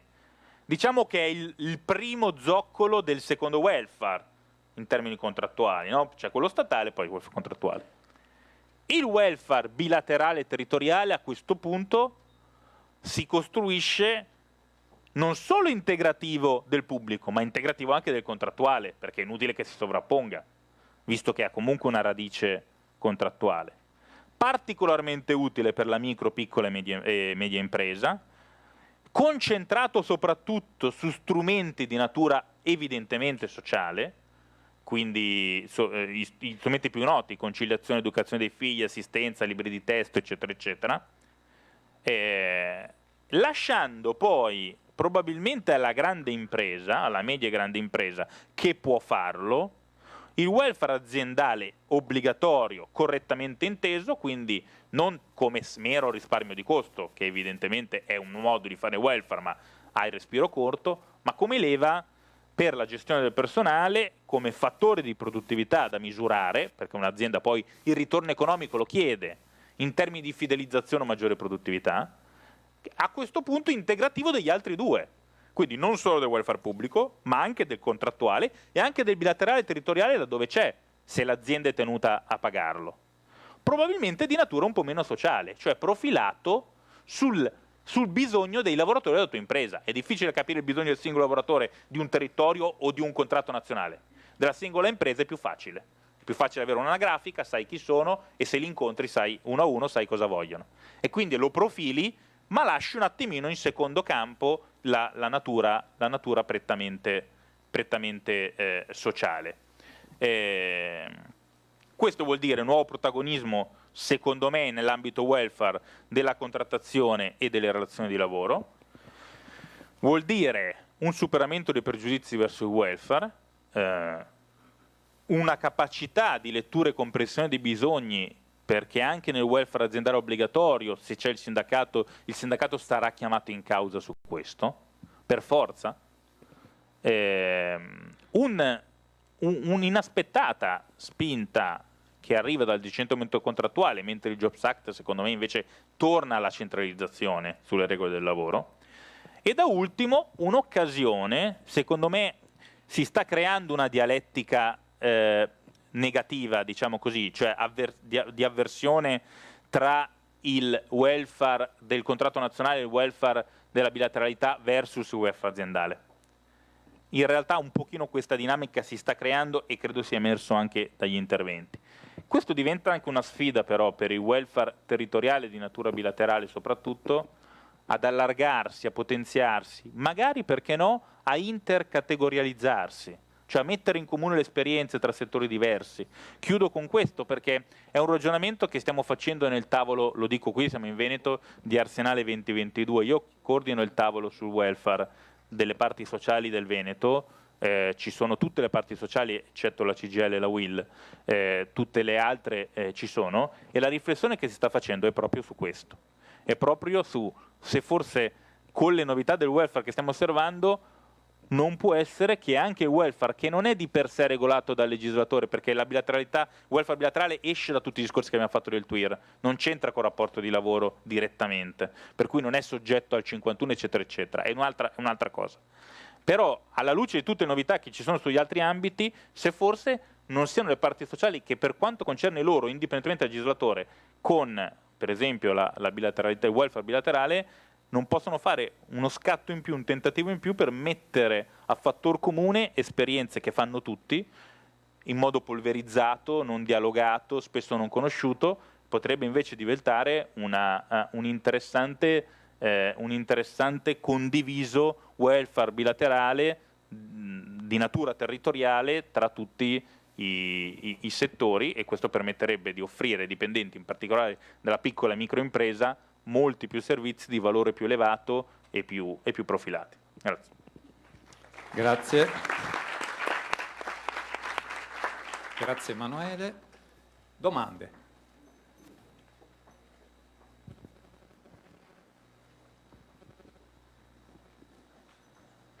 Valerio Fracaro, consulente del lavoro. Volevo capire, anche magari insieme con, se può rispondere anche Diego, sul discorso del calcio a 7, calcio a 11 che hai anche riaccennato adesso, per cui discorso se faccio un regolamento unilaterale cosa posso mettere dentro? Cioè nel regolamento unilaterale posso mettere dentro un obiettivo oppure no? Perché se metto dentro l'obiettivo devo ricadere nel decreto produttività. Ecco, se poi magari chiarire meglio questa cosa. Io do una risposta al lato lavoristico, diciamo così. Allora, si ricade nel premio di produttività se si seguono le norme della legge di stabilità sul premio di produttività, poi chiarite dal decreto di marzo e dalla circolare dell'agenzia. Se uno non mette alcun indicatore, cioè non intende misurare nessun incremento di produttività, redditività, eccetera, eccetera, ma all'interno di un regolamento aziendale che lo obbliga, anche di natura unilaterale, si obbliga qualora non so, il bilancio dell'azienda lo permettesse, e per dire che lo permette si identifica un indicatore da raggiungere, il datore di lavoro si obbliga a costruire dei piani che vanno incontro alle esigenze di utilità sociale dei propri dipendenti o di benessere dei propri dipendenti, secondo me è fattibile.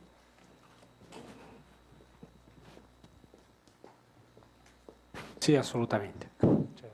Quello che non è fattibile è che se quello stesso regolamento dicesse che il premio è dato anche monetario, beh, quel premio non è soggetto al 10 in ogni caso, perché non risponde alla normativa del... Attenzione che il welfare, quando è dato a pagare la produttività, deve essere per scelta del lavoratore, dice la norma. Secondo me è stato un errore scrivere quella cosa, perché se io già ti ho obbligato all'accordo sindacale non si capisce perché chiede la scelta del lavoratore, perché altrimenti allora non ha senso l'accordo sindacale, cioè o è rappresentativo quell'accordo o non è rappresentativo. Secondo me tutte e due non ha senso, però capisco che era protettivo probabilmente per il lavoratore. Ad ogni modo, se il premio di produttività lo si vuole dare in welfare, è il lavoratore che sceglie se averlo in monetario, in welfare o parziale dei due, no? Se invece faccio un piano di welfare, non sono obbligato a dire al lavoratore come lo vuole avere, Posso anche dire faccio un piano di welfare, il lavoratore può semplicemente dire aderisco o non aderisco, se non aderisce perde il diritto a quei beni e servizi, se non aderisce, se aderisce avrà quei beni e servizi, ma non devo dirgli se non aderisci te li do in busta paga, perché c'è un'infungibilità poi del... Altre domande? Ma state tutti bene? Adesso ho fatto accendere l'aria condizionata perché è caldo. Io ho caldo, voi avete caldo? Sì, l'ho fatto accendere. Sì, sono Adesso stati vi 2 congelo. interventi caldi.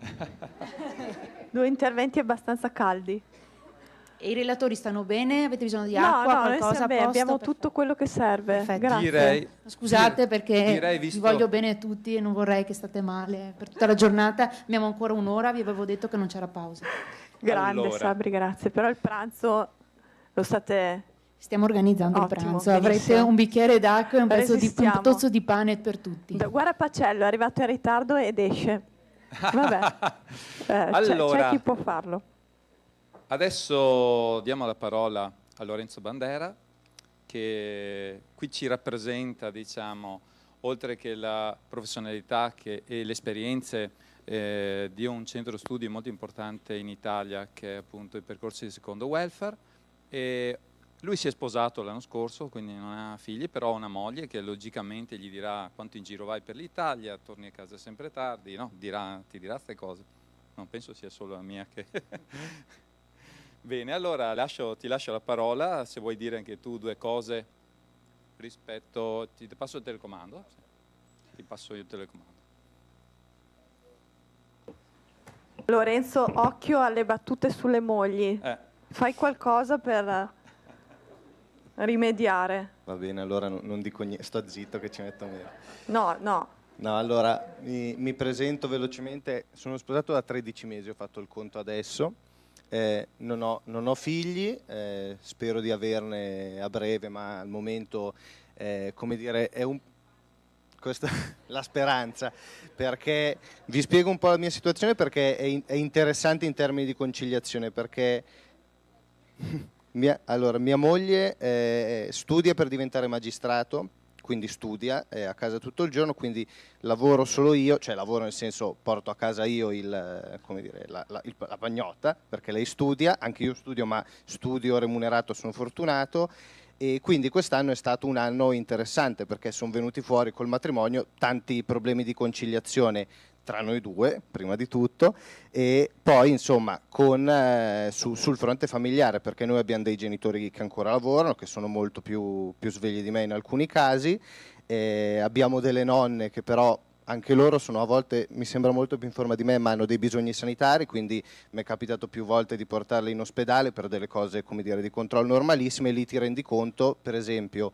la nonna di Giulia, Giulia mia moglie, mi sembrava ovvio ma lo dico lo stesso, che ancora lavora a 83 anni, una negoziante, ha un contratto con la Confcommercio o con gli esercenti, adesso non mi ricordo quale sia l'ente, a cui aderisce il suo negozio, e quindi lei, una volta arrivata in ospedale, grazie alla mutua che ha fatto con la sua, come dire, col suo ente di rappresentanza, va direttamente a fare la visita e non paga niente, che è una cosa, come dire, che per uno che non va mai negli ospedali e sente parlare tanto male degli ospedali è interessante, perché ti rendi conto di come un welfare che esiste da molto tempo, perché non è un welfare aziendale in senso proprio, ma viene da tutta l'esperienza che c'è stata descritta prima, funzioni e sia interessante anche, come dire, vedere nelle circostanze come effettivamente funzioni.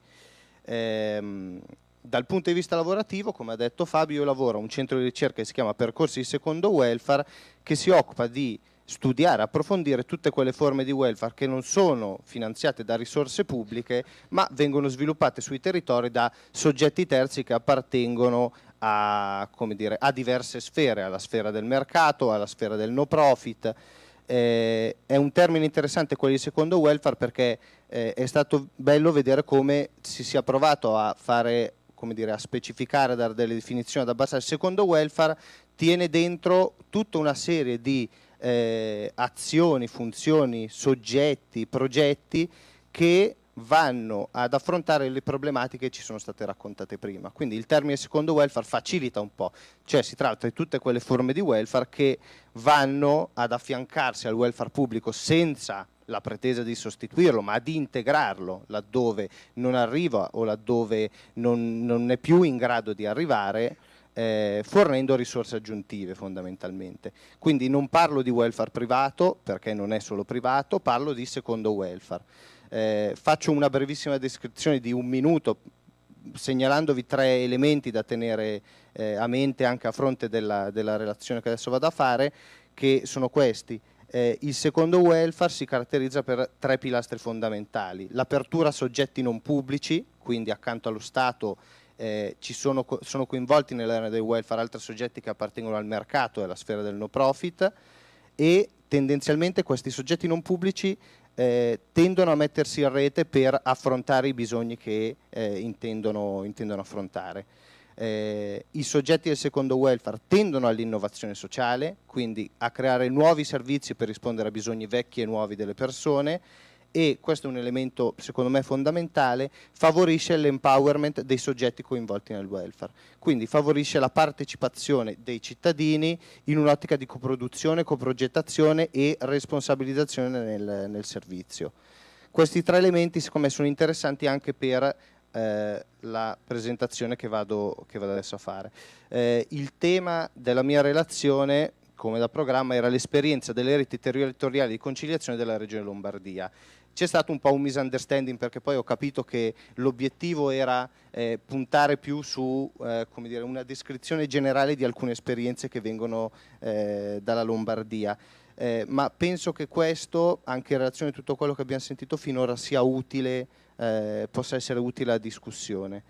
Sui problemi, visto che chi mi ha già preceduto ha fatto come dire, un ottimo quadro, mi vado molto velocemente. Come abbiamo detto, la conciliazione è fondamentale in questo tempo, quindi la conciliazione di tempi di vita e lavoro, per 4 ragioni fondamentali. Il tema dell'invecchiamento, quindi abbiamo una popolazione sempre più vecchia che invecchierà sempre di più. Le proiezioni dell'Eurostat dicono che nel 2060 il 30% degli italiani avrà più di 65 anni.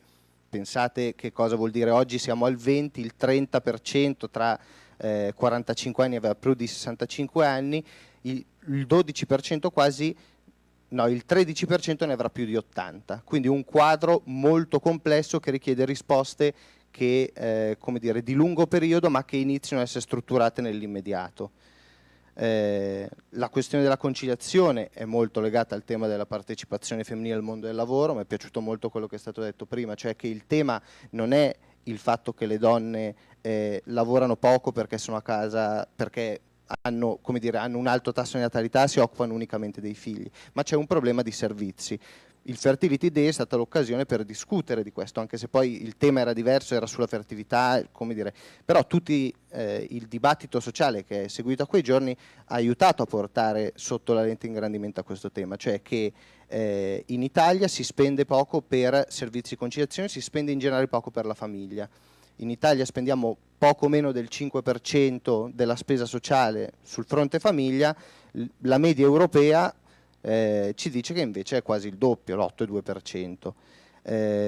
Come ho detto, vado un po' veloce su questi perché ne abbiamo già parlato. C'è la questione, il cambiamento delle strutture familistiche, quindi ci sono meno matrimoni, si fanno meno figli, ci si sposa più tardi. E c'è un tema interessante che è legato a quello dell'invecchiamento, cioè che la famiglia, su cui come dire, la famiglia del welfare fai da te, che rispondeva a quella mancanza del welfare pubblico sul fronte familiare, pian piano viene meno, mentre fino a, penso, 10-20 anni fa, anche adesso, ma con tassi sempre più bassi, lo strumento, passatemi il termine, di conciliazione più forte era la famiglia, in particolare i nonni, cioè vado al lavoro a chi lascia i figli ai nonni o alla zia che sta sopra o ai vicini. Questo sta venendo meno, da una parte perché la famiglia per come la conosciamo pian piano cambia, ci sono delle modificazioni strutturali, ma poi anche perché i nonni sono sempre più vecchi. Quindi una cosa è lasciare un bambino a una persona di 55-60 anni, una cosa è lasciare un bambino a una persona di 70 anni in soldoni. L'altro tema secondo me fondamentale è questo, che non so voi, io col fatto di lavorare spesso da casa e avere la fortuna di non dover andare a timbrare un cartellino, sono sempre online e quindi da un lato sono facilitato nella conciliazione di tempi di vita, cioè posso portare la nonna all'ospedale, posso andare a fare la spesa, decido io quando smetto, quando inizio a lavorare. L'altro problema è che essendo sempre online sono sempre reperibile e soprattutto una volta che inizio un lavoro, per come sono fatto io, tendo a portarlo a termine senza curarmi delle altre cose. Quindi il lavoro diventa in certi casi una gabbia, come dire, da un lato c'è la facilitazione, dall'altro c'è anche il rischio che il lavoro diventi una parte che, come dire, che ti opprime da un certo punto di vista, ma per capacità. Quello di cui voglio parlare, la relazione è proprio su questo, è l'esperienza delle reti territoriali di conciliazione lombarde. Penso sia un'esperienza interessante perché dimostra da un lato come un ente pubblico, in questo caso la Regione, possa avere la possibilità di sperimentare, che è una cosa che tendenzialmente il soggetto pubblico per sua natura non è né propenso né in grado di fare. Dall'altro penso fornisca alcuni dati interessanti anche sulle prospettive che può avere WelfareNet, perché penso che alcuni elementi positivi, alcune criticità emergano in questa esperienza e siano riconducibili anche a quelle di WelfareNet. Cosa sono le reti territoriali? Allora, fondamentalmente sono degli strumenti attraverso cui la Regione Lombardia intende coinvolgere una vasta platea di attori sui territori per sviluppare interventi della conciliazione di vita e lavoro sui territori provinciali. Lascio stare il percorso che ha portato alla creazione della rete. Gli obiettivi di questi soggetti sono fondamentalmente tre. Uno, intercettare in maniera innovativa la domanda, cioè coinvolgendo sul territorio una vasta gamma di soggetti che il territorio lo conoscono e lo vivono tutti i giorni. L'idea è quella di intercettare meglio le domande che vengono dai cittadini e ovviamente cercare delle risposte che siano più aderenti alle necessità dei cittadini. Dall'altro, come detto, c'è la caratteristica che i territori in quest'ottica diventano dei laboratori di innovazione, sia dal punto della governance, cioè nella capacità di sviluppare nuovi modelli per affrontare i problemi, sia dal punto della vista delle policy, cioè che questa nuova governance porta allo sviluppo di nuovi tipi di politiche per affrontare i problemi sociali dei diversi territori. Da ultimo il tema delle best practice che riprendo in fondo. Fondamentalmente le reti funzionano così. I soggetti che desiderano aderire alla rete possono aderire a un accordo di programma, che è un documento con capo che viene stilato dalla ASL insieme ad alcuni altri soggetti che vedremo in seguito, che stabilisce alcuni obiettivi che deve avere l'accordo, che deve avere la rete, che poi verranno sviluppati attraverso dei piani di azione territoriale. Quindi c'è prima una fase in cui si stabiliscono gli obiettivi principali della rete e poi uno sviluppo concreto dei piani territoriali attraverso la collaborazione tra diversi soggetti. Al centro abbiamo le ASL, che sono state identificate dalla Regione come gli enti capifila, cioè gli enti che sui territori avevano maggiore capacità di aggregare tutta una serie di soggetti che vedete qui riportati: imprese, istituzioni scolastiche, organizzazioni sindacali, fondazioni, associazioni, imprese,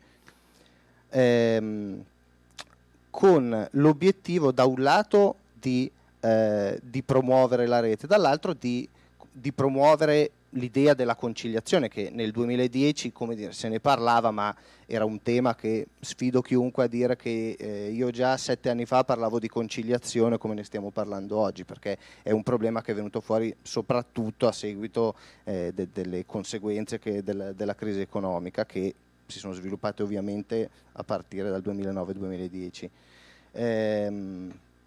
Le reti hanno avuto 2 fasi di sviluppo, una più di sperimentazione tra il 2010 e il 2013 e una 2014-2016 con l'obiettivo di mettere a frutto quanto imparato nell'esperienza precedente.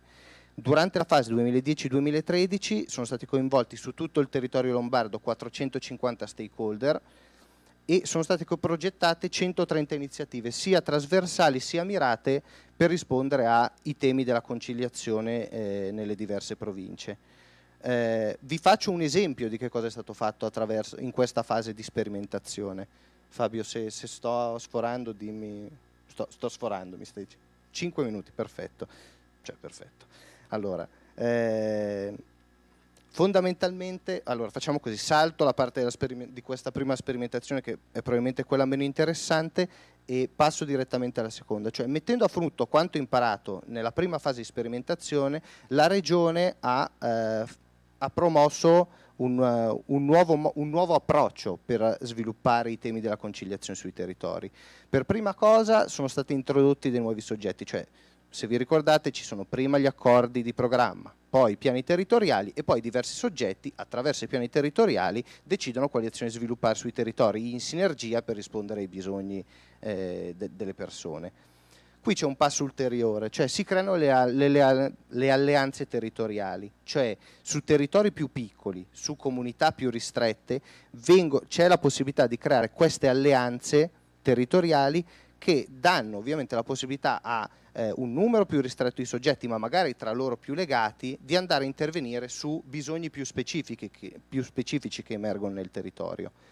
L'altro tema interessante è l'investimento in formazione. La Regione a un certo punto si rende conto che ha fatto molto sul tema della conciliazione, ma spesso le persone con cui parla non riescono neanche a capire che cosa sia la conciliazione, oppure tra soggetti diversi, per esempio penso tra imprese, sindacati e organizzazioni del terzo settore, si parlano lingue diverse. Cioè si parla di conciliazione ma con concezioni molto diverse, si parla di interventi ma uno lo pensa in un modo, uno lo pensa in un altro, cioè proprio per una forma mentis diversa l'una dall'altra, e quindi investe in conciliazione, sempre attraverso le ASL. E poi c'è questa idea della premialità, cioè che la Regione investe altro denaro sulle reti di conciliazione ma dice l'80% lo distribuiamo in base ai bisogni che sono emersi nella fase precedente. Il 20% lo eroghiamo invece a chi si è dimostrato in grado di fare qualcosa di veramente innovativo, cioè diamo risorse in più a titolo di premialità per continuare le esperienze che evidentemente sui territori si sono dimostrate in grado,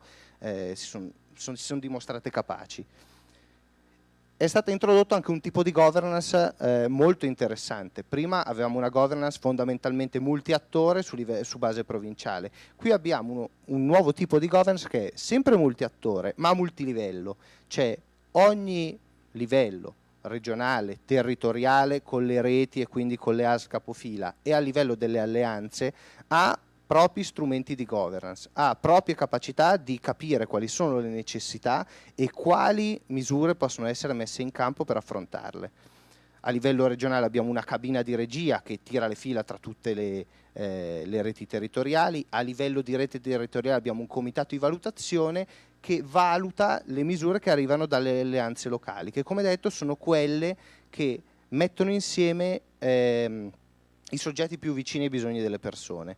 Questo è uno schema che riprende questa governance sviluppata dalle nuove reti territoriali, nuove ma il progetto finisce tra pochi mesi, quindi poi si dovrà capire anche quale sarà il proseguo dal 2017 in avanti. Alcuni dati che vi lascio, poi ne possiamo parlare. Vi faccio un esempio concreto per farvi capire l'impatto che un'alleanza può avere sul territorio. È quella di Eugenio. Eugenio è un progetto che nasce all'interno di un'alleanza territoriale nella rete territoriale di conciliazione di Mantova, che mette insieme soggetti pubblici e soggetti privati. Mette insieme 3 comuni molto piccoli, di cui vi sfido a trovarli sulla carta geografica. Io quando li ho riletti ieri mi mettevo a ridere perché hanno dei nomi più assurdi del posto in cui vivo, che è già molto assurdo. Ci sono 8 aziende di diverse dimensioni che insieme hanno un bacino di utenza potenziale, di lavoratori che possono usufruire dei servizi sviluppati dall'alleanza, di 2000 persone. Quindi un territorio abbastanza piccolo ma con un bacino di utenza di lavoratori abbastanza ampio. Cosa ha fatto Eugenio? Nell'immediato ha sviluppato un servizio molto semplice che è quello dei voucher per i centri ricreativi estivi. Quindi le Varie aziende si sono messe insieme, hanno deciso che il bisogno dei propri dipendenti era principalmente quello e attraverso le risorse messe a disposizione dall'ente regionale hanno sviluppato un servizio molto, molto semplice, come dire, anche non particolarmente innovativo. E poi hanno iniziato a sviluppare una serie di convenzioni territoriali anche con l'obiettivo che diceva prima Diego, cioè con l'obiettivo di arrivare a creare una massa critica, un livello di richiesta di servizi tale da favorire l'abbassamento dei costi e quindi un miglior servizio per i dipendenti. Quello che è più interessante però è l'idea con cui parte l'alleanza di Eugenio, cioè quella di non fermarsi allo sviluppo di misure immediate per rispondere ai bisogni dei dipendenti, ma anche di creare le condizioni da un lato per mettere sempre più in sinergia le diverse aziende che partecipano all'alleanza, dall'altro quello di fare in modo che i servizi non siano solamente aziendali, quindi legati a quelle singole aziende, ma tendano sempre più a un livello territoriale, cioè che ci sia una contaminazione che riguarda le aziende, ma riguarda anche il territorio. Nel momento in cui i servizi di welfare aziendale funzionano per 2000 dipendenti, cioè quei 2000 dipendenti hanno dei vantaggi oggettivi perché fanno parte della rete, perché non aprire, penso al classico esempio che è quello dell'asilo nido, perché l'asilo nido deve essere condiviso solo tra le aziende, perché non aprirlo al territorio, perché una convenzione che funziona per i miei dipendenti non può funzionare anche per altri soggetti collegati, familiari o altre persone che sono collegate all'indotto di queste aziende. Da ultimo, questo è l'elemento secondo me più interessante, c'è stato subito il tema della sostenibilità, cioè l'alleanza si è formata, ha usato le risorse, ma allo stesso tempo ha detto e se poi alla fine come dire, non abbiamo più le forze per, magari non vinciamo la premialità, magari non abbiamo le forze per andare avanti, come facciamo? Hanno creato le aziende un fondo comune da affiancare al budget pubblico, cioè mettono una quota di risorse che sostiene la parte più, come dire, operativa dell'alleanza di Eugenio. Dall'altro iniziano a pensare all'indipendenza dalle risorse pubbliche, quindi in un'ottica di sostenibilità futura che, come dire, non è scontata, soprattutto quando le risorse vengono dal pubblico. Qui velocemente vi riporto alcuni elementi che sicuramente si sono dimostrati molto positivi e alcune domande aperte, che come ho detto secondo me sono in parte sovrapponibili al tema di WelfareNet, come dire, alla forma di WelfareNet. Benefici, prima di tutto la creazione di reti multi-stakeholder che sui territori riescono a promuovere nuovi tipi di politiche. L'attivazione di nuove risorse, il caso di Eugenio mi sembra molto, molto evidente in questo senso, e un altro elemento interessante è quello della contrattazione di secondo livello, cioè non solo le aziende hanno iniziato a mettersi insieme, ma hanno iniziato a discutere tra loro attraverso lo strumento della contrattazione su come possono essere migliorate magari misure che vengono sviluppate da 1, 2, 3 o 4 aziende sul territorio. Le ricadute positive al di fuori del mondo del lavoro, cioè servizi che oltre ai lavoratori possono essere ampliati ad altri soggetti che appartengono alla comunità, il tema della sperimentazione, quindi la capacità dell'ente pubblico di definire di individuare alcune esperienze che funzionano meglio, cioè questo è interessante perché l'ente pubblico non sperimenta in autonomia, ma chiede a soggetti che hanno più esperienza sui territori di mettersi insieme, sviluppare qualcosa di nuovo e da lì l'ente pubblico inizia a pescare, che sembra anche questa una cosa molto semplice per come l'ho raccontata, ma per chi opera con l'ente pubblico ha in mente che grande difficoltà può venire fuori in questo senso. E da qui l'effetto di contaminazione, cioè l'idea che quello che viene dal basso possa essere preso ad esempio anche dall'ente regionale. E poi alcune questioni aperte che magari lascio a dopo, non so, finisco, non capisco che cosa mi stai dicendo. No, allora lasciamo alle slide e penso che poi alcuni elementi siano già venuti fuori. Mi premeva soltanto sottolineare una cosa.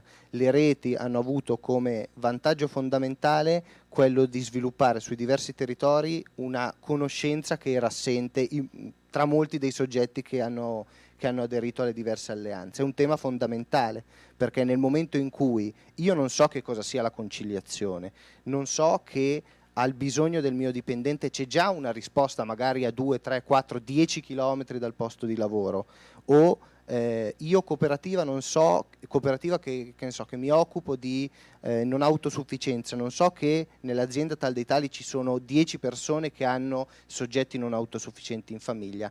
Come dire, è un tema fondamentale. La rete ti permette di mettere insieme da un lato le risorse ovviamente, ma dall'altro le conoscenze, quindi di conoscersi l'un l'altro, che è sempre una cosa interessante, almeno dal mio punto di vista di solito è interessante, e dall'altro mettere a sistema bisogni e possibili risposte agli stessi. Basta, io chiudo qua. Grazie Lorenzo, quindi aggregare la domanda e aggregare anche l'offerta. Bene, allora, adesso a Lorenzo non facciamo la domanda, non perché non vogliamo fargli le domande, ma visto che il tema poi si incastra benissimo su quello che è l'intervento poi di Marco Palazzo, diciamo, direi che facciamo le domande alla fine, in modo tale che adesso Marco appunto espone e spiega cos'è WelfareNet Rete in Rete. Qui volevo dire qualcosa su come è nato WelfareNet, però anche qua per essere sintetici direi solo una cosa. WelfareNet è nato appunto da un incontro di persone, di organizzazioni, in particolare non me ne vogliano gli altri partner dei progetti, del progetto, però diciamo se non ci fosse stato Marco Palazzo e Marco Italiano, quindi diciamo rappresentanti di due realtà che normalmente sono anche in conflitto in alcuni aspetti, perché uno è Confesercenti, diciamo l'ente bilaterale che fa riferimento a Confesercenti, e uno è l'ente bilaterale che fa riferimento a Confcommercio, che hanno deciso appunto di collaborare su questo progetto e di coinvolgere anche tutti gli altri partner, probabilmente oggi non saremo qui. E quindi diciamo, questa qua mi sentivo di dirla perché poi su queste cose molte volte, come abbiamo più volte detto oggi, se non cammina sulle gambe delle persone le cose non funzionano, ovvero funzionano magari se ce le diciamo qui nei convegni, però poi usciti da qui non vanno più avanti. Invece la cosa è andata avanti e ha avuto appunto anche un proseguo al di fuori del progetto, del finanziamento regionale, è stato perché insomma ci sono state persone che su questo ci hanno creduto e hanno collaborato assieme. Marco, lascio a te la parola, che adesso ci spieghi il cuore di questa giornata, che è appunto capire cos'è WelfareNet Rete in Rete. Allora, innanzitutto buongiorno a tutti e grazie della partecipazione. Probabilmente qualcuno di voi starà pensando che questo convegno doveva essere il convegno di presentazione di WelfareNet e finora avete sentito parlare tutti tranne che del progetto.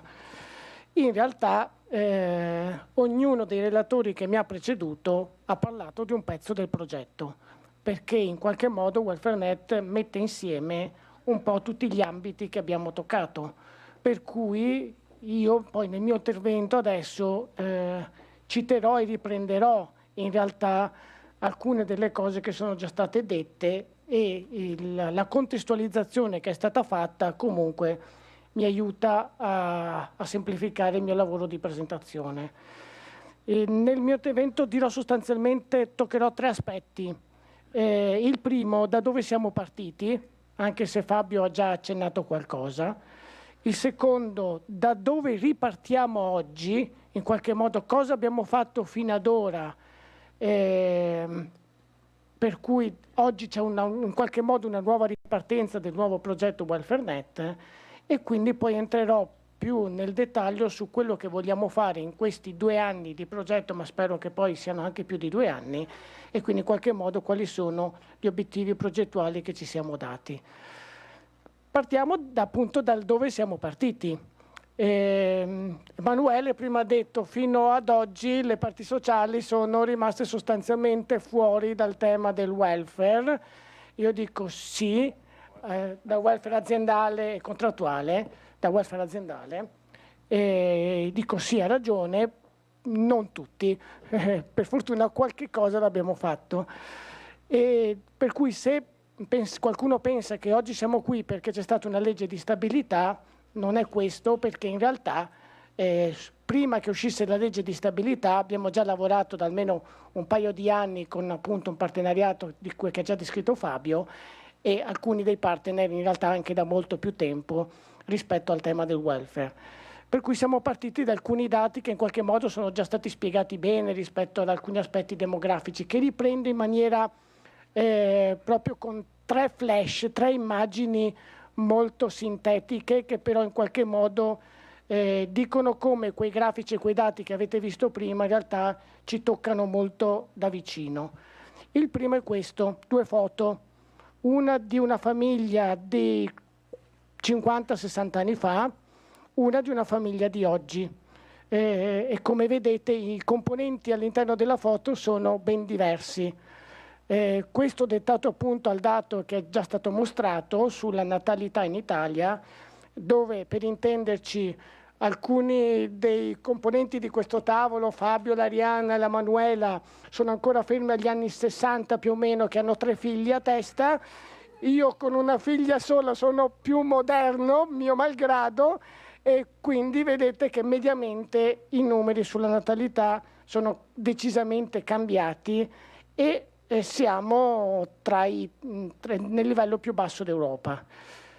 Secondo dato, non so se qualcuno di voi mi sa dire se conosce chi è questa persona. Questa è la persona più anziana del mondo. Ha 116 anni ed è l'unico essere vivente attuale a essere nato nel XIX secolo, 1899. Sapete di che nazionalità è? È italiana, si chiama Emma Morano, vive a Verbania, che è sul Lago Maggiore in Piemonte ai confini con la Lombardia. E secondo voi è un caso che la persona più anziana del mondo sia italiana? Non proprio, perché l'Italia è il secondo paese più vecchio del mondo dopo il Giappone, cioè il secondo paese per numero di abitanti che hanno più di 65 anni. Quindi anche qua ci dà un dato che poi è già stato fotografato anche precedentemente rispetto a quella che è la piramide della famiglia, dove però vi faccio notare una cosa. L'età che ho messo all'interno delle 2 linee gialle è in qualche modo l'età produttiva o di studio o produttiva, rispetto invece alle 2 fasce che sono sopra e sotto la linea gialla, dove ci sono o i bambini o le persone normalmente in pensione che in qualche modo l'età di mezzo deve mantenere. Questa era la situazione 50 anni fa, dove vedete che la base era molto più ampia perché c'erano molti più figli e la cima invece era molto più ridotta.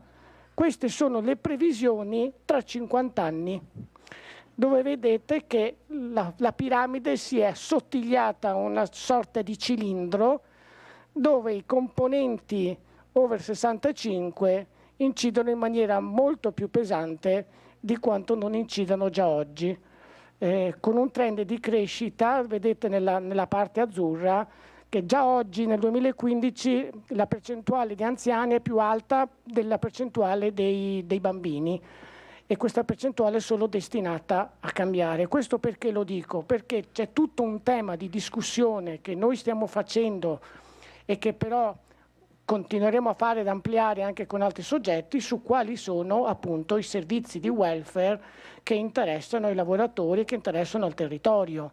Nell'indagine che abbiamo fatto appunto con ADAPT nel precedente progetto WelfareNet, fatta con quasi 1000 lavoratori, solo il 42% dei lavoratori ci ha detto di avere figli, e di quel 42% la stragrande maggioranza dei figli erano maggiorenni, per cui capite che il tema è probabilmente quello che gli asili nido stanno chiudendo e invece mancano i servizi all'assistenza agli anziani, ma il tema in realtà è che non si tratta di chiudere gli asili nido, ma si tratta di capire come fare in modo che gli asili si attrezzino per rispondere ai servizi che permettano alle persone di tornare a fare figli e di continuare a lavorare rispetto ai dati che ci hanno già dato. Terza fotografia. Prima c'era una bella immagine triste di una persona che si disperava per la mancanza di risorse pubbliche. Il dato che abbiamo dei fondi nazionali per le politiche sociali che tra il 2008 e il 2015 sono diminuite sostanzialmente dell'82%. Questo lo dico non tanto perché in qualche modo il welfare privato, il welfare delle aziende deve sostituirsi al welfare pubblico, come è già stato spiegato, ma perché non vuol dire che non dobbiamo continuare a chiedere al governo di aumentare quei fondi, assolutamente, ma dobbiamo trovare un modo in cui il privato si integri con il pubblico. Per capirci, i primi asili nido in Italia non sono nati dallo Stato, sono nati all'interno di aziende come asili aziendali dove c'erano delle operaie che avevano questo tipo di esigenze negli anni 40 e 50, quando la manodopera maschile era andata in guerra e le aziende avevano bisogno di assumere donne. E quindi è nata da un'esigenza in cui il privato si è in qualche modo attivato, non essendoci il servizio pubblico, e poi il pubblico ha capito che quella era un'esigenza universale, ha colto quello che ha fatto il privato e l'ha reso universale. Stesso discorso vale per esempio per le scuole, per gli istituti tecnici. Se pensate alle scuole dei meccanici della Olivetti, erano in qualche modo una delle prime forme di istituti tecnici che ci sono stati in Italia, e quando ad Ivrea è nato l'istituto tecnico meccanico, dopo 35 anni l'Olivetti ha chiuso le scuole di formazione per periti tecnici, perché altrimenti diventava in qualche modo sovrapposta a quella che era la situazione esistente con lo Stato. Quindi il tema è sollecitare il pubblico ed intervenire fin dove è possibile.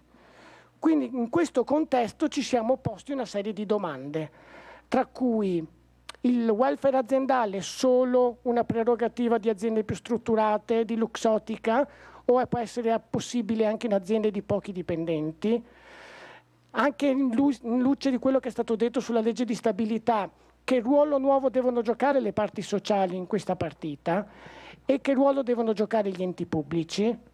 E su questo siamo partiti 2 anni fa più o meno, da 4 progetti finanziati da una DGR regionale che era la 448, che ha visto attivarsi 4 progetti provinciali. Uno era la prima versione di WelfareNet, che si chiamava WelfareNet, la rete che produce benessere, che era localizzata nei territori di Padova e di Rovigo, provinciali. Un secondo era nella provincia di Venezia, con capofila Formaset e Fondazione Ca' Foscari, che tra l'altro hanno visto l'esperienza del servizio di Lab Altobello, e altre 2 esperienze, tutte e 2 nel territorio di Verona, sempre sulla conciliazione vita-lavoro, uno con capofila Verona Innovazione, l'agenzia speciale della Camera di Commercio di Verona, che oggi è confluita su T2I, che mette insieme le agenzie speciali delle Camere di Commercio di Treviso, Belluno, Venezia e Rovigo, e oggi anche Verona, e un'altra con la cooperativa Agorà, che hanno lavorato tra l'altro anche sui comuni. Per cui la prima cosa che ha fatto il progetto WelfareNet, che ci avviamo a realizzare adesso, è mettere insieme 4 esperienze che hanno viaggiato in sostanza in maniera separata fra di loro. Già solo la presenza che avete oggi di Fabio e dell'Arianna, a cui aggiungo la Cristina di Smart & Life, che erano presenti ognuno come strutture tecniche di uno dei diversi progetti della 448, e noi abbiamo messo insieme, come la Confesercenti si è messa insieme alla Confcommercio, anche loro potenzialmente concorrenti, anche se poi come dire, con specificità diverse, si sono messi insieme per lavorare insieme su questo progetto. E quindi è già un primo livello di rete su cui abbiamo cercato di lavorare, appunto sui 3 ambiti che abbiamo detto. E questi 4 progetti comunque hanno realizzato alcune cose piuttosto interessanti, ed era per questo il motivo per cui era importante partire da di qua. Tra le varie, un'indagine che abbiamo fatto appunto sull'analisi dei fabbisogni con ADAPT su quasi 1000 lavoratori, ben 60 piani di welfare aziendali attivati nell'ambito del precedente progetto WelfareNet, alcuni incontri con alcuni comuni, con alcuni territori, alcune convenzioni territoriali, E abbiamo anche avviato diverse sperimentazioni e start-up, fra tutte per esempio una che porta la spesa a casa, una che porta i farmaci in azienda, la stessa esperienza di Lab Altobello ed altre che in qualche modo hanno avviato servizi innovativi. Delle 60 aziende di welfare, come vedete dai numeri della dimensione aziendale, la stragrande maggioranza erano piccole imprese, erano aziende che avevano 30-40 dipendenti. L'altro aspetto innovativo che vogliamo mantenere, che stiamo mantenendo nel nuovo progetto, ma che già caratterizzava la precedente esperienza di WelfareNet, ma è già stato detto, era il coinvolgimento della bilateralità, dove però mentre nel progetto precedente erano coinvolti l'ente bilaterale Veneto, capofila di Confesercenti, capofila del progetto insieme all'ente bilaterale di Padova e l'ente bilaterale di Rovigo della Confcommercio di Padova e di Rovigo, oggi abbiamo allargato il territorio sostanzialmente a tutto il Veneto, coinvolgendo sostanzialmente la quasi totalità degli enti bilaterali del commercio, quindi anche di altre province che sono diventate a tutti gli effetti partner del progetto, e questo è sicuramente uno dei valori aggiunti. Veniamo a cosa succede da oggi in avanti. Siamo all'interno di un nuovo bando che è la 254 sulla nuova programmazione del Fondo Sociale Europeo, che ha diviso le azioni progettuali che era possibile presentare in 3 azioni. Un'azione per la costruzione della rete dei servizi di welfare, un'azione 2 legata soprattutto alle imprese, allo smart working, alla riorganizzazione aziendale e ai piani di welfare, e un'azione 3 sull'occupazione e sull'imprenditoria femminile. WelfareNet Rete in Rete si colloca nella prima azione ed è l'unico progetto approvato sulla prima azione, perché così prevedeva il bando. Poi sono stati approvati 7 progetti sull'azione 2, con i capofila che vedete qua indicati, e 6 progetti sull'azione 3. Quindi, essendo l'unico progetto di rete regionale, in qualche modo questo è il progetto che si pone un po' l'obiettivo anche di fare un po' da cabina di regia di quello che sono un po' tutti gli interventi sul bando. Quindi non ci limiteremo solo ad attivare le azioni legate ai progetti, ma cercheremo anche un forte coordinamento con i progetti dell'azione 2, in particolare anche dell'azione 3, e quindi con i piani di welfare attivati negli altri progetti. Tant'è vero che moltissimi dei partner dei progetti di WelfareNet poi sono anche partner o capofila di alcuni dei progetti dell'azione 2 e dell'azione 3. Inizio a descrivere un po' quello che è WelfareNet, WelfareNet 2, chiamiamolo così, che abbiamo chiamato WelfareNet Rete in Rete. E parto dal nome. Già il nome inglese WelfareNet indica un po' la rete del welfare. Abbiamo ulteriormente sottolineato con il sottotitolo Rete in Rete il concetto di rete, o meglio il concetto di reti, perché qua stiamo parlando di tante reti che vorremmo in qualche modo attivare e cercare di collegare fra di loro. Reti di servizi, di cui poi dirò, reti di aziende che, come è già stato spiegato, se sono piccole devono mettersi in rete per attivare piani di welfare, ma anche reti tra stakeholder e tra partner di progetto che devono mettersi in gioco insieme per riuscire a portare a casa gli obiettivi che ci vogliamo porre. Allora mi sono un po' interrogato su che cosa intendiamo per la parola rete. La professoressa Messina dell'Università di Padova potrebbe tenere un master su questo. Io mi limito a farvi semplicemente notare il proprio significato della parola rete. L'altra sera a cena con mia moglie e mia figlia gli ho chiesto: se io vi dico rete, voi che cosa pensate? Questa domanda ci può pensare ognuno di voi.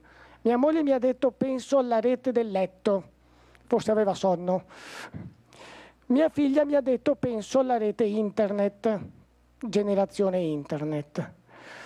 La rete può essere tante cose, può essere questo, che è una rete da pesca, quindi uno strumento di lavoro in qualche modo, un qualcosa che raccoglie. Oppure può essere questo, una rete di protezione, un qualcosa che in qualche modo raggruppa diversi ambiti. O ancora può essere questo, internet, o se volete meglio, punti di collegamento tra diversi nodi della rete. Però l'immagine che mi piace di più è questa, cioè tante piccole realtà messe insieme che generano un valore aggiunto. Ho addirittura pensato a una formula matematica, complicatissima come adesso la vedrete, che in qualche modo tenta di spiegare questa cosa, che è questa. Cioè la rete è molto di più della somma dei singoli componenti.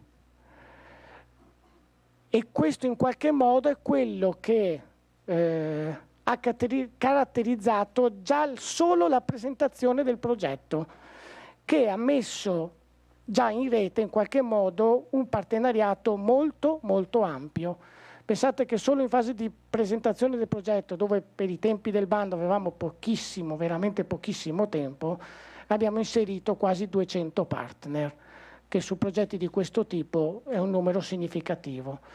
Ma ci sono dentro un po' tutte le pluralità coinvolte, il mondo associativo, non solo Confcommercio e Confcommercio, ma anche le cooperative, l'industria e l'artigianato, ovviamente gli enti bilaterali, Italia Lavoro, che non è formalmente partner del progetto perché non poteva, ma con il quale abbiamo in qualche modo coprogettato l'iniziativa, le organizzazioni sindacali dei lavoratori sia di categoria del commercio che confederali che per il tramite degli loro enti formativi, Università Ca' Foscari e l'Università di Padova e tutti i soggetti che erano capofila dei precedenti progetti della 448, come ho detto, una serie di comuni, tra cui anche alcuni comuni importanti come Venezia, USL, cooperative, volontariato, c'è il forum del terzo settore, volontariato sociale, imprese, e se mi sono dimenticato qualcuno, perdonatemi, ma i partner sono talmente tanti che davvero era facile dimenticarsi di qualcuno,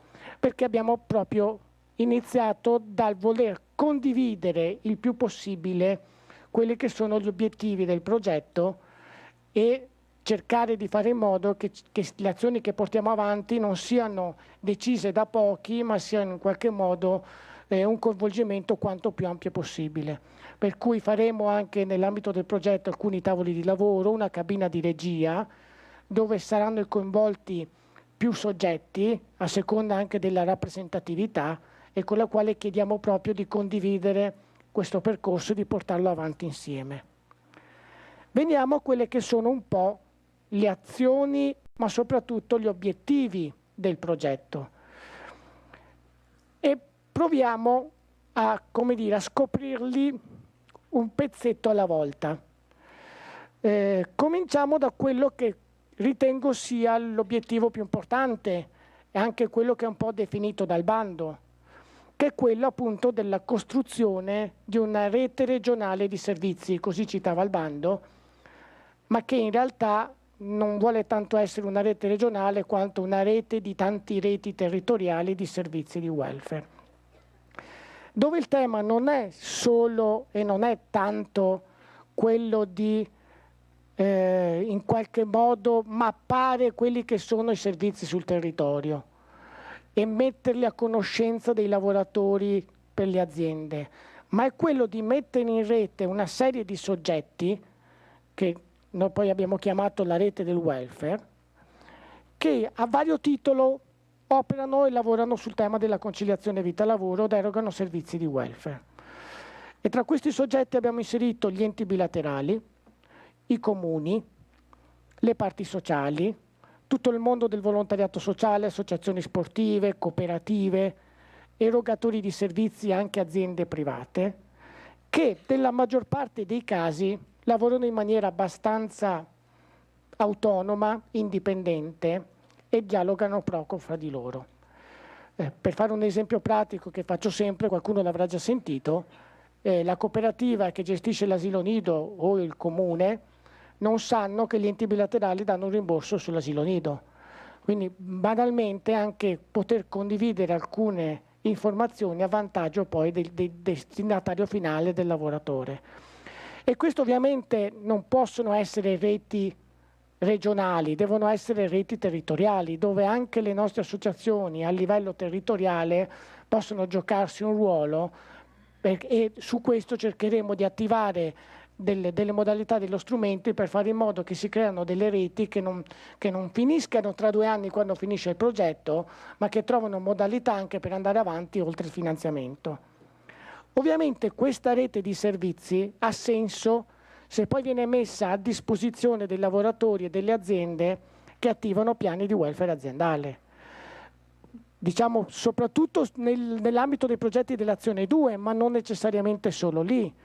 Per cui la logica è che ci sia un forte collegamento in questo senso con i progetti dell'Azione 2, con quanti lavorano sulle imprese per l'attivazione di piani di welfare, per metterle a disposizione una rete regionale che poi gli esperti che mi circondano possono sostenermi su quello che sto dicendo adesso, sarebbe un caso abbastanza unico a livello nazionale, perché anche i grossi operatori che lavorano sul welfare da anni fanno fatica ad avere delle reti di servizi capillari e territoriali sul territorio. Cioè il tema non è quello di avere la convenzione con alcune strutture della grande distribuzione, ma avere quello con la convenzione con servizi tipo gli asili nido e l'assistenza agli anziani, che per loro natura devono essere localizzati e territoriali.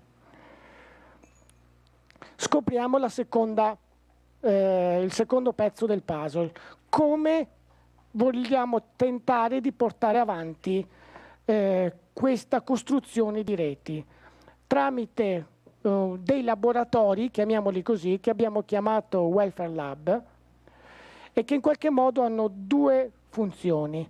La prima è quello di trovare delle modalità con le quali gli operatori territoriali che vi ho appena citato riescono a comunicare fra di loro e a trovare delle modalità di fare rete in maniera operativa nel territorio. La seconda è quella che gli stessi soggetti, o anche con il supporto di altri, possano prendere in esame quelle che possono essere dei servizi, delle esigenze di un servizio nel territorio a cui nessuno è ancora in grado di rispondere, o perché costerebbe troppo, o perché è difficile attivarlo e via dicendo, ma su cui c'è un'esigenza territoriale, e cercare di capire insieme come possono attivare quel servizio che manca, o come possono portare gli operatori che già erogano dei servizi a modificare le modalità con le quali erogano i servizi in modo tale da rispondere alle esigenze del territorio. Terzo pezzo del puzzle, ugualmente importante rispetto agli altri, la definizione di un modello di welfare, parliamo di welfare di secondo livello del Veneto. E qua ovviamente è l'obiettivo su cui chiederemo il maggior coinvolgimento possibile di tutti i partner, ma anche dei non partner che vogliono coinvolgersi nell'ambito di questo progetto. Cioè qua parliamo di un modello che non vuole essere uno studio teorico, ma vuole cercare di entrare concretamente nelle dinamiche operative, creando anche strumenti operativi per quelli che poi operano nelle aziende nel territorio. Quindi partendo dai servizi di welfare, dove insieme dovremo decidere di quali servizi stiamo parlando e con che criteri è opportuno o meno opportuno fare delle scelte e delle selezioni sui servizi. Parleremo di welfare aziendale per le piccole imprese, cosa può facilitarlo, con che modalità, con che iter procedurale può essere facilitato, e sul ruolo degli enti pubblici e dei comuni, che possono essere in parte erogatori di servizi, penso per esempio agli asili nido o al trasporto scolastico, ma possono anche giocare un ruolo di coordinamento sul territorio, per esempio rispetto al tema dei tempi della città. Al centro, questo è un punto fermo, ci sono i lavoratori che sono anche cittadini, a cui bisogna rispondere rispetto alle esigenze di conciliazione. E poi ci sono una pluralità di altri soggetti che in qualche modo vi ho già menzionato, che devono trovare il loro spazio la loro collocazione, il loro ambito all'interno di questo modello che Fabio ha già chiamato di sussidiarietà circolare, cioè il concetto che lo stesso soggetto può essere da una parte fruitore, dall'altro erogatore dello stesso servizio. Per esempio aziende private, i lavoratori, aziende private che possono, di cooperative per esempio, che erogano servizi di welfare, possono a loro volta essere interessati ad attivare piani di welfare per i loro dipendenti, come così anche gli enti pubblici, e quindi c'è un mix di competenze in cui c'è una pluralità di soggetti e di attori coinvolti, su ognuno di questi soggetti dovremmo trovare, come dire, qual è il suo ruolo, qual è il suo ambito, ovviamente sentendo diretti interessati principalmente, in modo da creare in qualche modo una vision di quello che può essere il welfare di secondo livello a livello regionale. Già questi due obiettivi sarebbero piuttosto ambiziosi, ma noi ne aggiungiamo un altro, che è quello che abbiamo chiamato Welfare Point.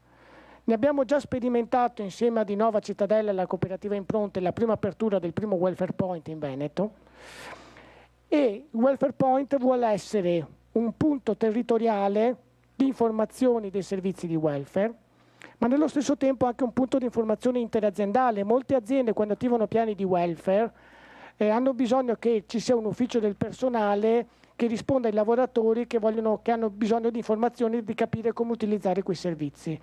Le aziende piccole non sono in grado e non hanno un ufficio del personale per fare questa cosa, per cui l'idea è che ci sia uno sportello interaziendale che possa rispondere a questa necessità, che in qualche modo diventa anche una sorta di incontro domanda-offerta esigenze di welfare sul territorio. Possono essere sportelli collegati anche agli sportelli delle alleanze per le famiglie, per esempio dei comuni, o delle organizzazioni sindacali che comunque rispondono ai lavoratori, e che quindi siano anche uno strumento di assistenza per i lavoratori o per le imprese o le cooperative che vogliono attivare servizi sul territorio.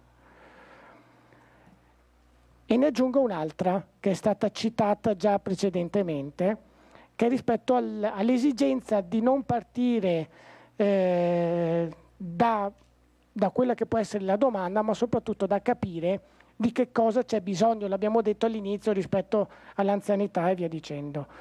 Cioè partire dalle esigenze dei lavoratori, dei cittadini, che sono diverse per condizioni personali e familiari, per contratti aziendali, per settori, per territori, a seconda dei servizi che ci sono o meno sul territorio, ma soprattutto cambiano nel tempo.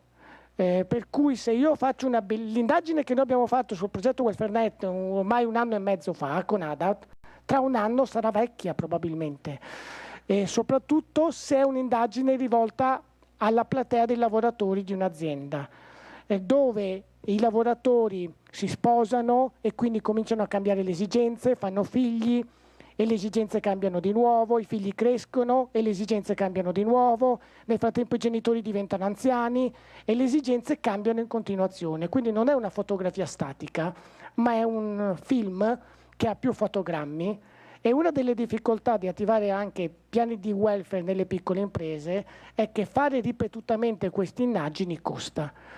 Quindi noi vorremmo avere l'obiettivo di tentare di creare un'analisi dei fabbisogni dei lavoratori e anche in parte delle aziende a livello di organizzativo di welfare, che sia il più ampiamente condivisa da tutti, automatizzata e informatizzata, standardizzata e in qualche modo semplificata, che permetterebbe, 1, di abbattere i costi dell'analisi dei fabbisogni e quindi avvicinare il welfare anche alla piccola impresa, 2, di avere degli indicatori di confronto per la singola azienda che fa l'analisi, perché all'azienda io posso dire sì, faccio un esempio pratico che faccio sempre, sì, i tuoi lavoratori ci mettono 40 minuti per venire al lavoro, e l'azienda mi può dire va bene, è un bene o un male, non lo so, ma io invece posso dire guarda che la media nel territorio è che ci mettono 20 minuti, quindi è un punto su cui bisogna lavorare. E ovviamente questo è possibile se c'è un numero significativo di aziende, e anche questo è il secondo punto di collegamento con i progetti dell'Azione 2, per poter avere dei dati significativi. Il terzo elemento che permette di collegare queste analisi dei fabbisogni direttamente ai servizi e direttamente all'attivazione dei servizi nel territorio, perché si genera sostanzialmente una sorta di osservatorio permanente delle esigenze di welfare del territorio. Mancano pochi pezzi del puzzle. Un ulteriore obiettivo è quello che è nato un po' da una chiacchierata con Italia Lavoro e con Ca' Foscari e alcuni consulenti del lavoro, dove ci siamo resi conto che quando andavamo in azienda le competenze da mettere in campo sono tantissime e molto variegate. Cioè noi avremo bisogno di un Diego Pacello piccolo tascabile da portarci dietro in tasca, avremo bisogno della Cristina, di Fabio e dell'Arianna, anche loro da metterci in tasca, il commercialista, il consulente del lavoro per gli aspetti contrattuali, qualcuno che ci aiuta nella negoziazione con i sindacati nell'attivare un accordo sindacale, qualcuno che ci aiuta nella riorganizzazione aziendale, qualcuno che ci aiuta a comunicare il piano di welfare, che è una delle cose fondamentali per poter fare funzionare un piano di welfare. Ovviamente sono tutte competenze molto alte, molto diversificate, che è praticamente impossibile concentrare in un'unica persona, in un'unica professionalità.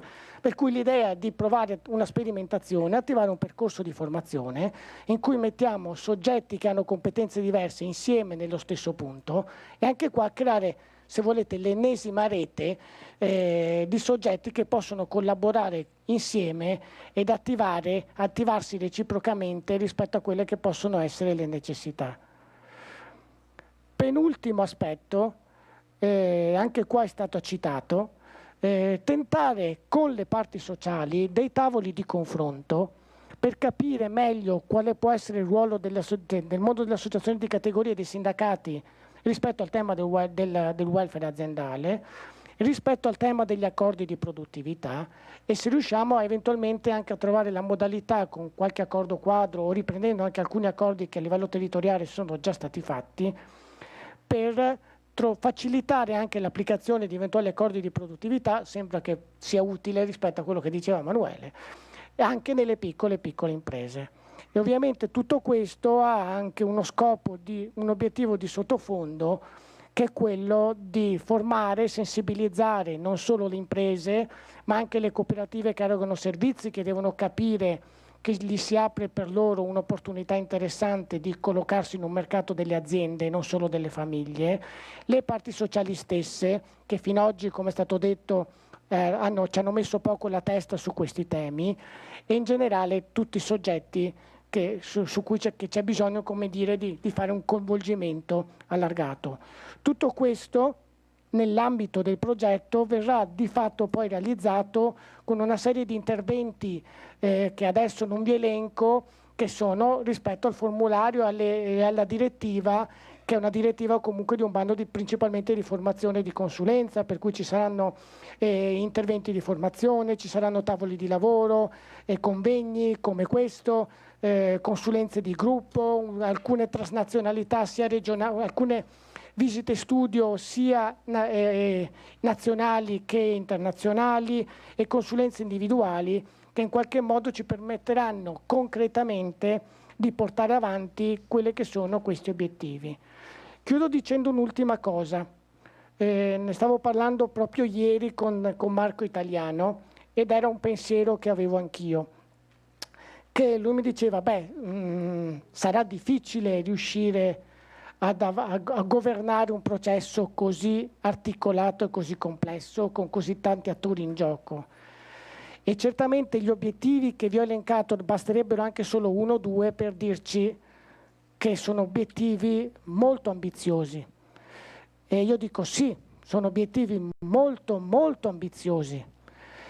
E il lavoro sarà in salita, sarà lungo e non sarà semplice. Però pensando a questo mi viene in mente una frase della campagna Think Different della Apple, che ha sostanzialmente utilizzato Steve Jobs molto prima di inventarsi l'iPhone e tutto quello che ne è venuto dopo, che è questa: coloro che sono abbastanza pazzi da pensare di poter cambiare il mondo sono quelli che lo cambiano davvero. Quindi chi di voi si sente sufficientemente pazzo, beh, benvenuto a bordo.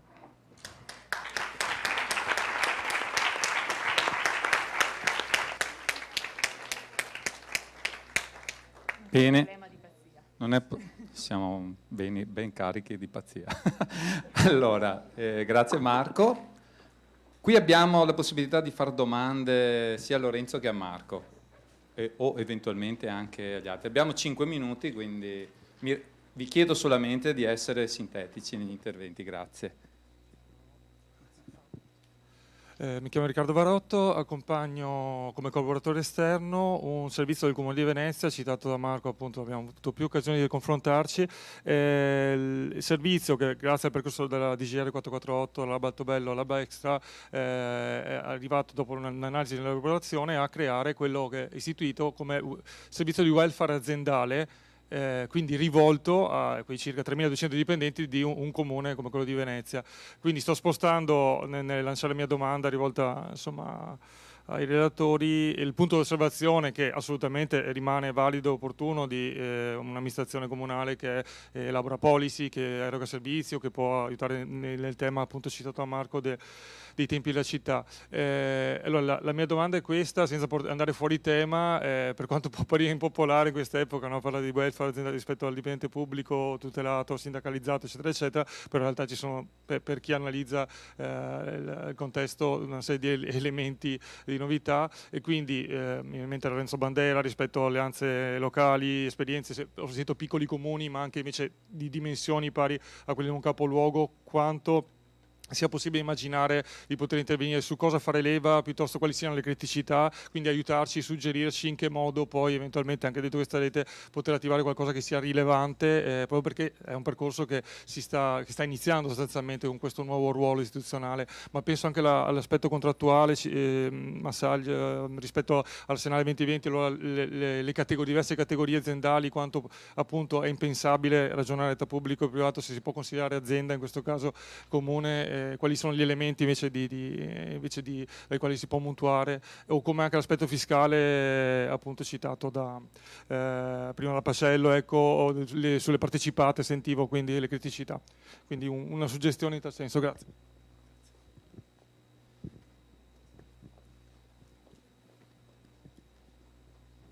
Grazie. Stefania Porchi a Sinodè. Io da anni mi occupo, diciamo, arrivo al welfare aziendale partendo dai sistemi di welfare, quello che normalmente si chiama mondo del sociale, del sociosanitario. Quindi, mentre qui c'è un po' un incrocio da chi arriva a questo tema partendo dal mondo del lavoro. Quindi io credo che questi due mondi si debbano incrociare, si stanno incrociando, e anzi ringrazio per questa mattinata che è stata veramente stimolante per me.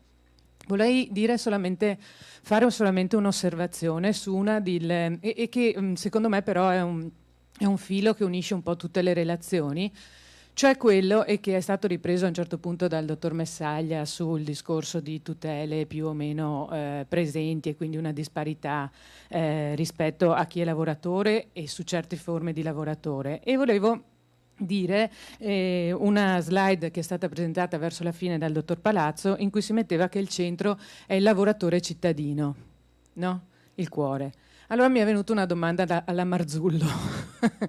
È il lavoratore cittadino o è il cittadino lavoratore? Nel senso che credo che i due mondi differiscano per questo punto che è fondamentale. Parliamo di welfare universalistici, perché sennò la parola welfare secondo me rischia di creare confusione. Parliamo di welfare universalistico o stiamo parlando di welfare per i lavoratori?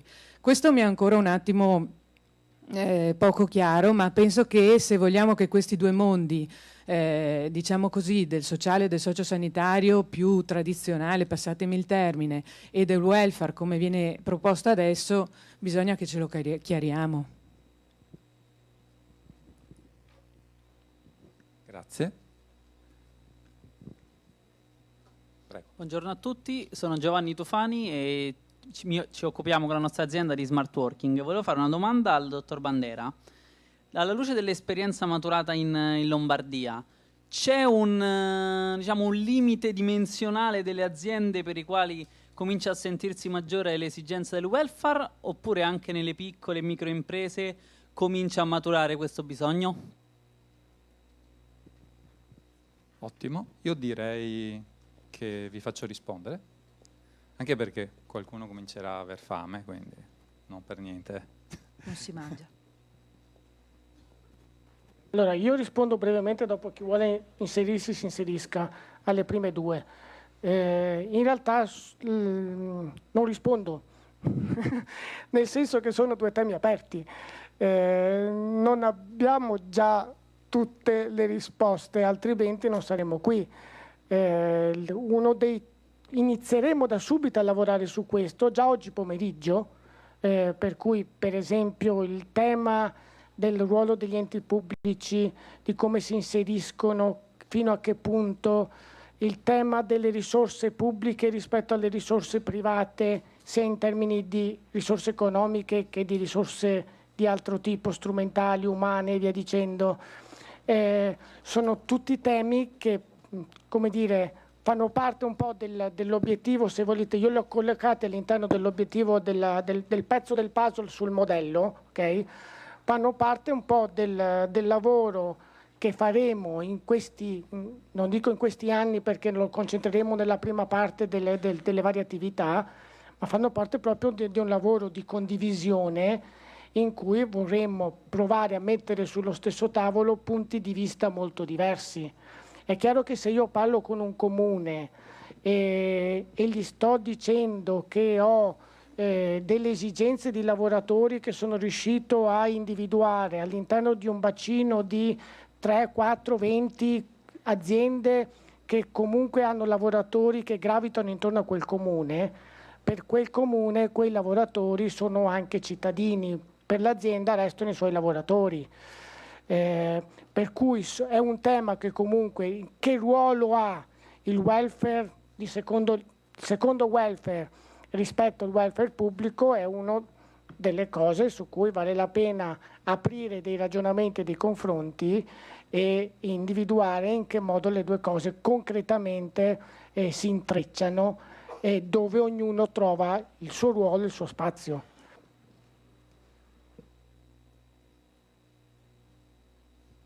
Vai Lorenzo. Io rispondo rapidamente alla domanda specifica, che quello che emerge è che spesso la piccola e piccolissima azienda non ha neanche la percezione, c'è un bisogno ma non ha la percezione che quel bisogno può trovare una risposta sul territorio. Quindi non è tanto il problema c'è un problema alla base, cioè che spesso non c'è consapevolezza del bisogno, nel senso che il bisogno è chiaro e evidente, ma non c'è consapevolezza che quel bisogno può trovare una risposta attraverso un canale tendenzialmente non conosciuto da un dipendente di una piccolissima azienda, che è l'azienda stessa. Quindi, per rispondere alla domanda, nel momento in cui si crea una consapevolezza, si forma una rete che inizia a creare consapevolezza e nelle aziende e nei membri delle aziende, anche piccolissime aziende iniziano a sviluppare la necessità di trovare delle risposte innovative ai bisogni dei propri dipendenti. Un esempio interessante è quello della rete Giunca di Varese, che si è sviluppata sempre attraverso la rete territoriale di conciliazione, in realtà prima poi ha aderito, dove sono presenti sia grandissime aziende sia aziende di pochissimi dipendenti che si sono messi insieme appunto per affrontare determinati bisogni insieme. Fabio, mi viene da intervenire da mamma e da lavoratrice del settore, che è anche una battuta un po', cioè abbiamo questo miraggio o questo retaggio per cui stiamo smantellando il welfare universalistico perché ne impariamo un altro.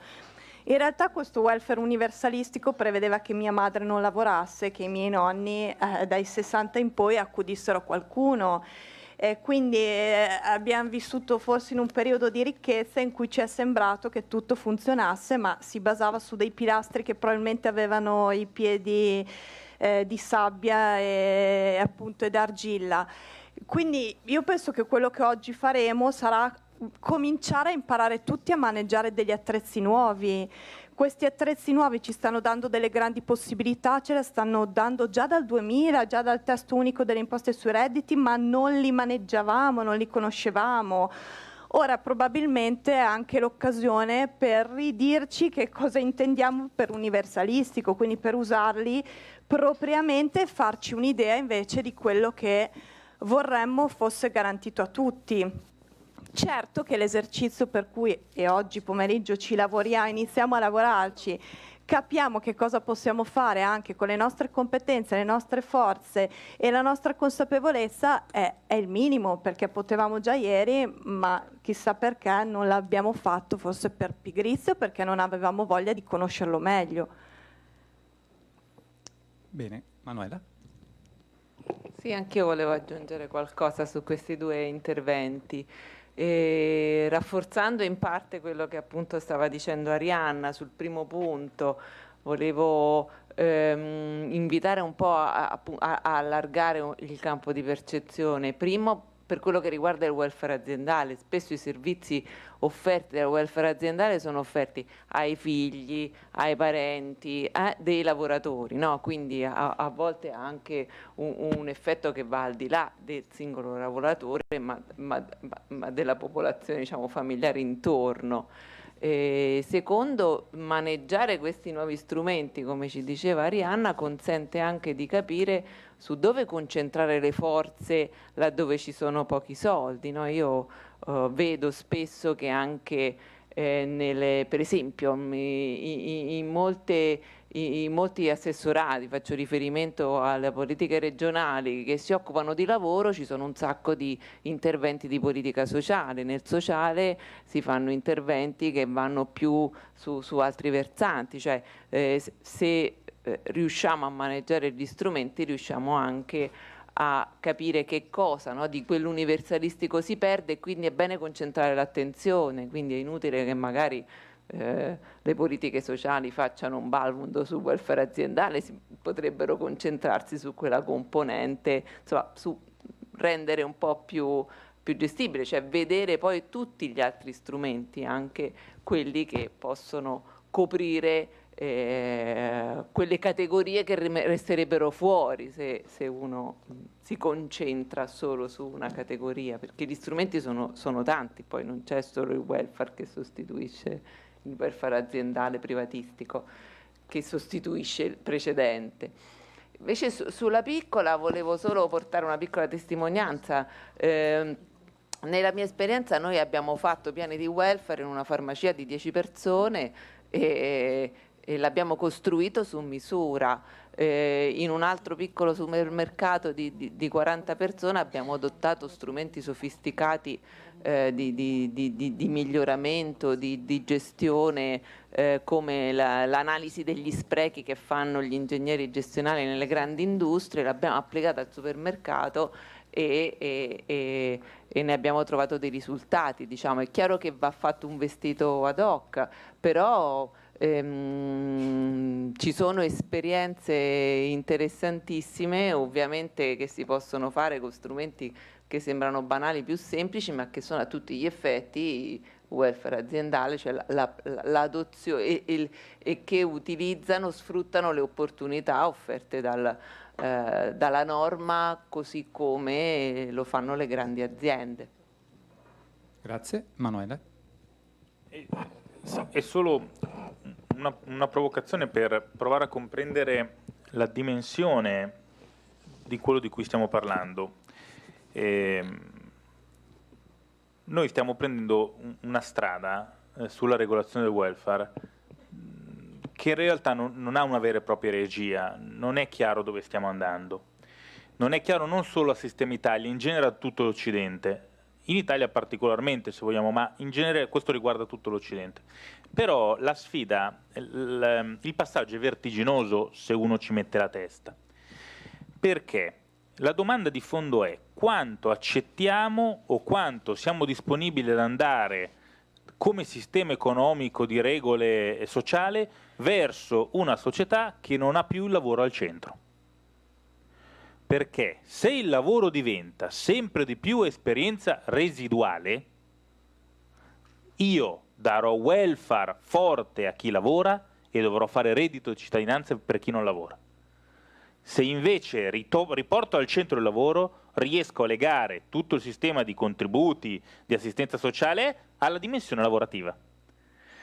E il punto è che qua, cioè, non so neanche se si può scegliere, però dietro tutti questi temi convergono, che è questo, cioè quanto lavoro ci sarà nella società del futuro. E in base a questo, quindi quanto ce ne sarà e quanto accetto che non ci sia, devo orientare l'offerta di welfare pubblico e l'offerta di welfare aziendale. Perché a quel punto lì, no, su numeri più piccoli riesco paradossalmente a fare più welfare aziendale, che magari diventa anche sostitutivo, però poi devo trovare una soluzione per chi non è dentro il sistema di lavoro. Anche perché chi lavora lavorerà sempre di più in termini di età. Io ho fatto il giochino della previdenza, della previsione con la mia età, viene 70 anni puri. Cioè era facile, lo potevo fare anch'io, non c'era bisogno di Boeri, però viene 70 anni, il risultato è 70 anni, ok. Quindi si lavorerà di più, però magari lavoreranno in meno, quindi hai da un certo punto di vista meno welfare familiare, perché quelli che lavorano di più, perché non hai più i nonni e così via, ma per quelli che non lavorano cosa fai? Che rimangono fuori dalla partita del welfare sia contrattuale che aziendale, perché quello è certamente legato per ora alla natura dipendente. Dovrai trovare un sistema diverso. È un punto di domanda che interroga in realtà trasversalmente, come discipline, tutto il mondo occidentale, però è una partita molto, molto grossa. Bene, grazie. Allora, vista l'ora, non perché non voglio fare intervenire nessuno, ma perché poi comunque abbiamo il laboratorio oggi pomeriggio. Dico solo una parola che ho detto all'inizio. Il tema potrebbe essere che concilia il tema privato, il tema aziendale, il tema dei comuni, il tema delle regioni, il tema dello Stato, il tema di tutti i cittadini, perché un altro soggetto importante che sarà sempre più presente saranno i cittadini, quindi al di fuori anche delle organizzazioni, perché il cambiamento che sta avvenendo è anche quello di disintermediare, quello che sta succedendo nel web è questo, quindi culturalmente i cittadini saranno sempre più soggetti attivi. Il problema è che appunto questa pluralità di soggetti che cresce sempre di più avrà bisogno di essere governata e dovrà essere una governance comunque che è mobile, che si continua a costruire e poi a cambiare nel tempo. Quindi il tema della sussidiarietà, che purtroppo ne parliamo troppo poco e soprattutto non mettiamo mai in pratica, è il tema centrale. Quindi io lo ripeto perché è centrale su questo. Quindi tutti i soggetti hanno questo come tema centrale. Arianna, cosa facciamo oggi pomeriggio? Torniamo ai nostri compiti. Allora, oggi pomeriggio ci divideremo in 4 gruppi, per cui avete il pranzo per chiarirvi le idee su dove volete andare, se non l'avete già fatto, perché in realtà molti di voi hanno già espresso una preferenza, e ci divideremo in 2 gruppi, uno sul welfare aziendale, un gruppo lavorerà sui servizi di welfare, uno sul welfare di comunità e l'ultimo sul welfare contrattuale e bilateralità, quindi welfare aziendale più centrato sul mondo azienda, organizzazione dei servizi e del welfare a livello aziendale, un altro invece più servizi di welfare per spiegare anche lato servizi, cioè come li organizzo, come li penso, e anche il lato erogatore dei servizi. Il primo, welfare aziendale, chi si iscrive avrà il piacere di lavorare con me e Marco Palazzo. Il secondo, servizi di welfare, con Fabio e Daniela Moro, che è lì davanti. Welfare di comunità, con Cristina Calzavara, invece si occuperà della dimensione della comunità, e quindi avete visto le relazioni tra gli enti, tra i vari soggetti che lavorano sul territorio, come interagiscono, come anche ottimizzano la progettazione e poi l'erogazione dei servizi. E l'ultimo, welfare contrattuale e bilateralità, coordinato da Marco Italiano, non ricordo il partner, suggeritemi. Massagli, lavoreranno sulla, ovviamente come avete avuto modo di sentire dalla presentazione, sulla parte contrattuale, quindi il ruolo dei vari livelli contrattuali, l'aziendale, bilaterale, territoriale, nazionale e così via, come la contrattazione può essere uno strumento. Mi sembra che abbiamo anche delle comunicazioni di servizio, cioè l'indirizzo del sito da cui scaricare. Sì, esattamente. Per qualcuno di voi ha chiesto i materiali verranno pubblicati tutti nel sito welfarenet.it, quindi troverete nei prossimi giorni i materiali lì per poter scaricare, comprese anche la registrazione video che è stata fatta. E niente, ringrazio... Dimmi. Scusami Fabio, non so se la scheda, cioè il compito della compilazione della scheda per chi non può trattenersi al pomeriggio, ci teniamo che cominciate, Marco aiutami se appunto dimentico qualcosa rispetto a questo, ci teniamo a che venga compilata rispetto alle vostre esigenze, preferenze, perché partiranno dei percorsi da oggi in poi e quindi per chi non riuscisse a trattenersi oggi vi chiediamo di compilarla. E grazie Silvia. Quindi compilatela e consegnatela prima di uscire. Gli orari di oggi pomeriggio i lavori inizieranno attorno alle... Ora che ore sono? Dico una cosa brevemente sulla scheda. Siccome siamo tanti, vogliamo coinvolgere soggetti molto ampi, l'idea è quella che ognuno di noi, ognuno di voi in qualche modo ci comunichi un primo interesse rispetto a chi vuole essere coinvolto su che cosa. Alcuni interventi possono essere anche impegnativi in termini di riunioni, di appuntamenti, di calendario, eccetera, per cui tenete conto di questi elementi, oltre che dell'apporto che ognuno di voi può dare rispetto alle varie attività che faremo. Alcuni interventi sono di tipo più informativo, altri sono proprio dei veri e propri tavoli di lavoro, per cui abbiamo bisogno di raccogliere un minimo di interessi / esigenze che avete per poi poter strutturare i vari interventi.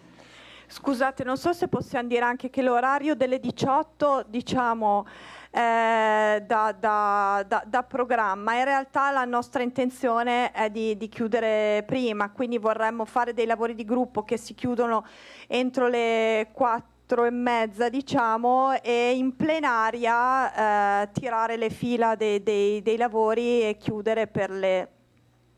Marco Palazzo, dici tu? 5:15, 5:30 massimo. Tra l'altro, sì, adesso facciamo un'oretta di pausa, quindi alle 2:30. Ottimo. 2:30 perché altrimenti uno non quindi fa neanche a 2:30 tempo. ci ritroviamo.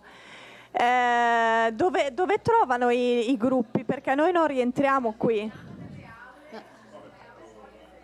Allora, Sì. ultima comunicazione di servizio, troverete i cartelli che vi indicano dove sono i vari gruppi, quindi non ci ritroviamo qua. Potete lasciare qui tutto, Grazie. potete lasciare qui tutto e andare di là all'entrata che c'è il pranzo. Buon pranzo.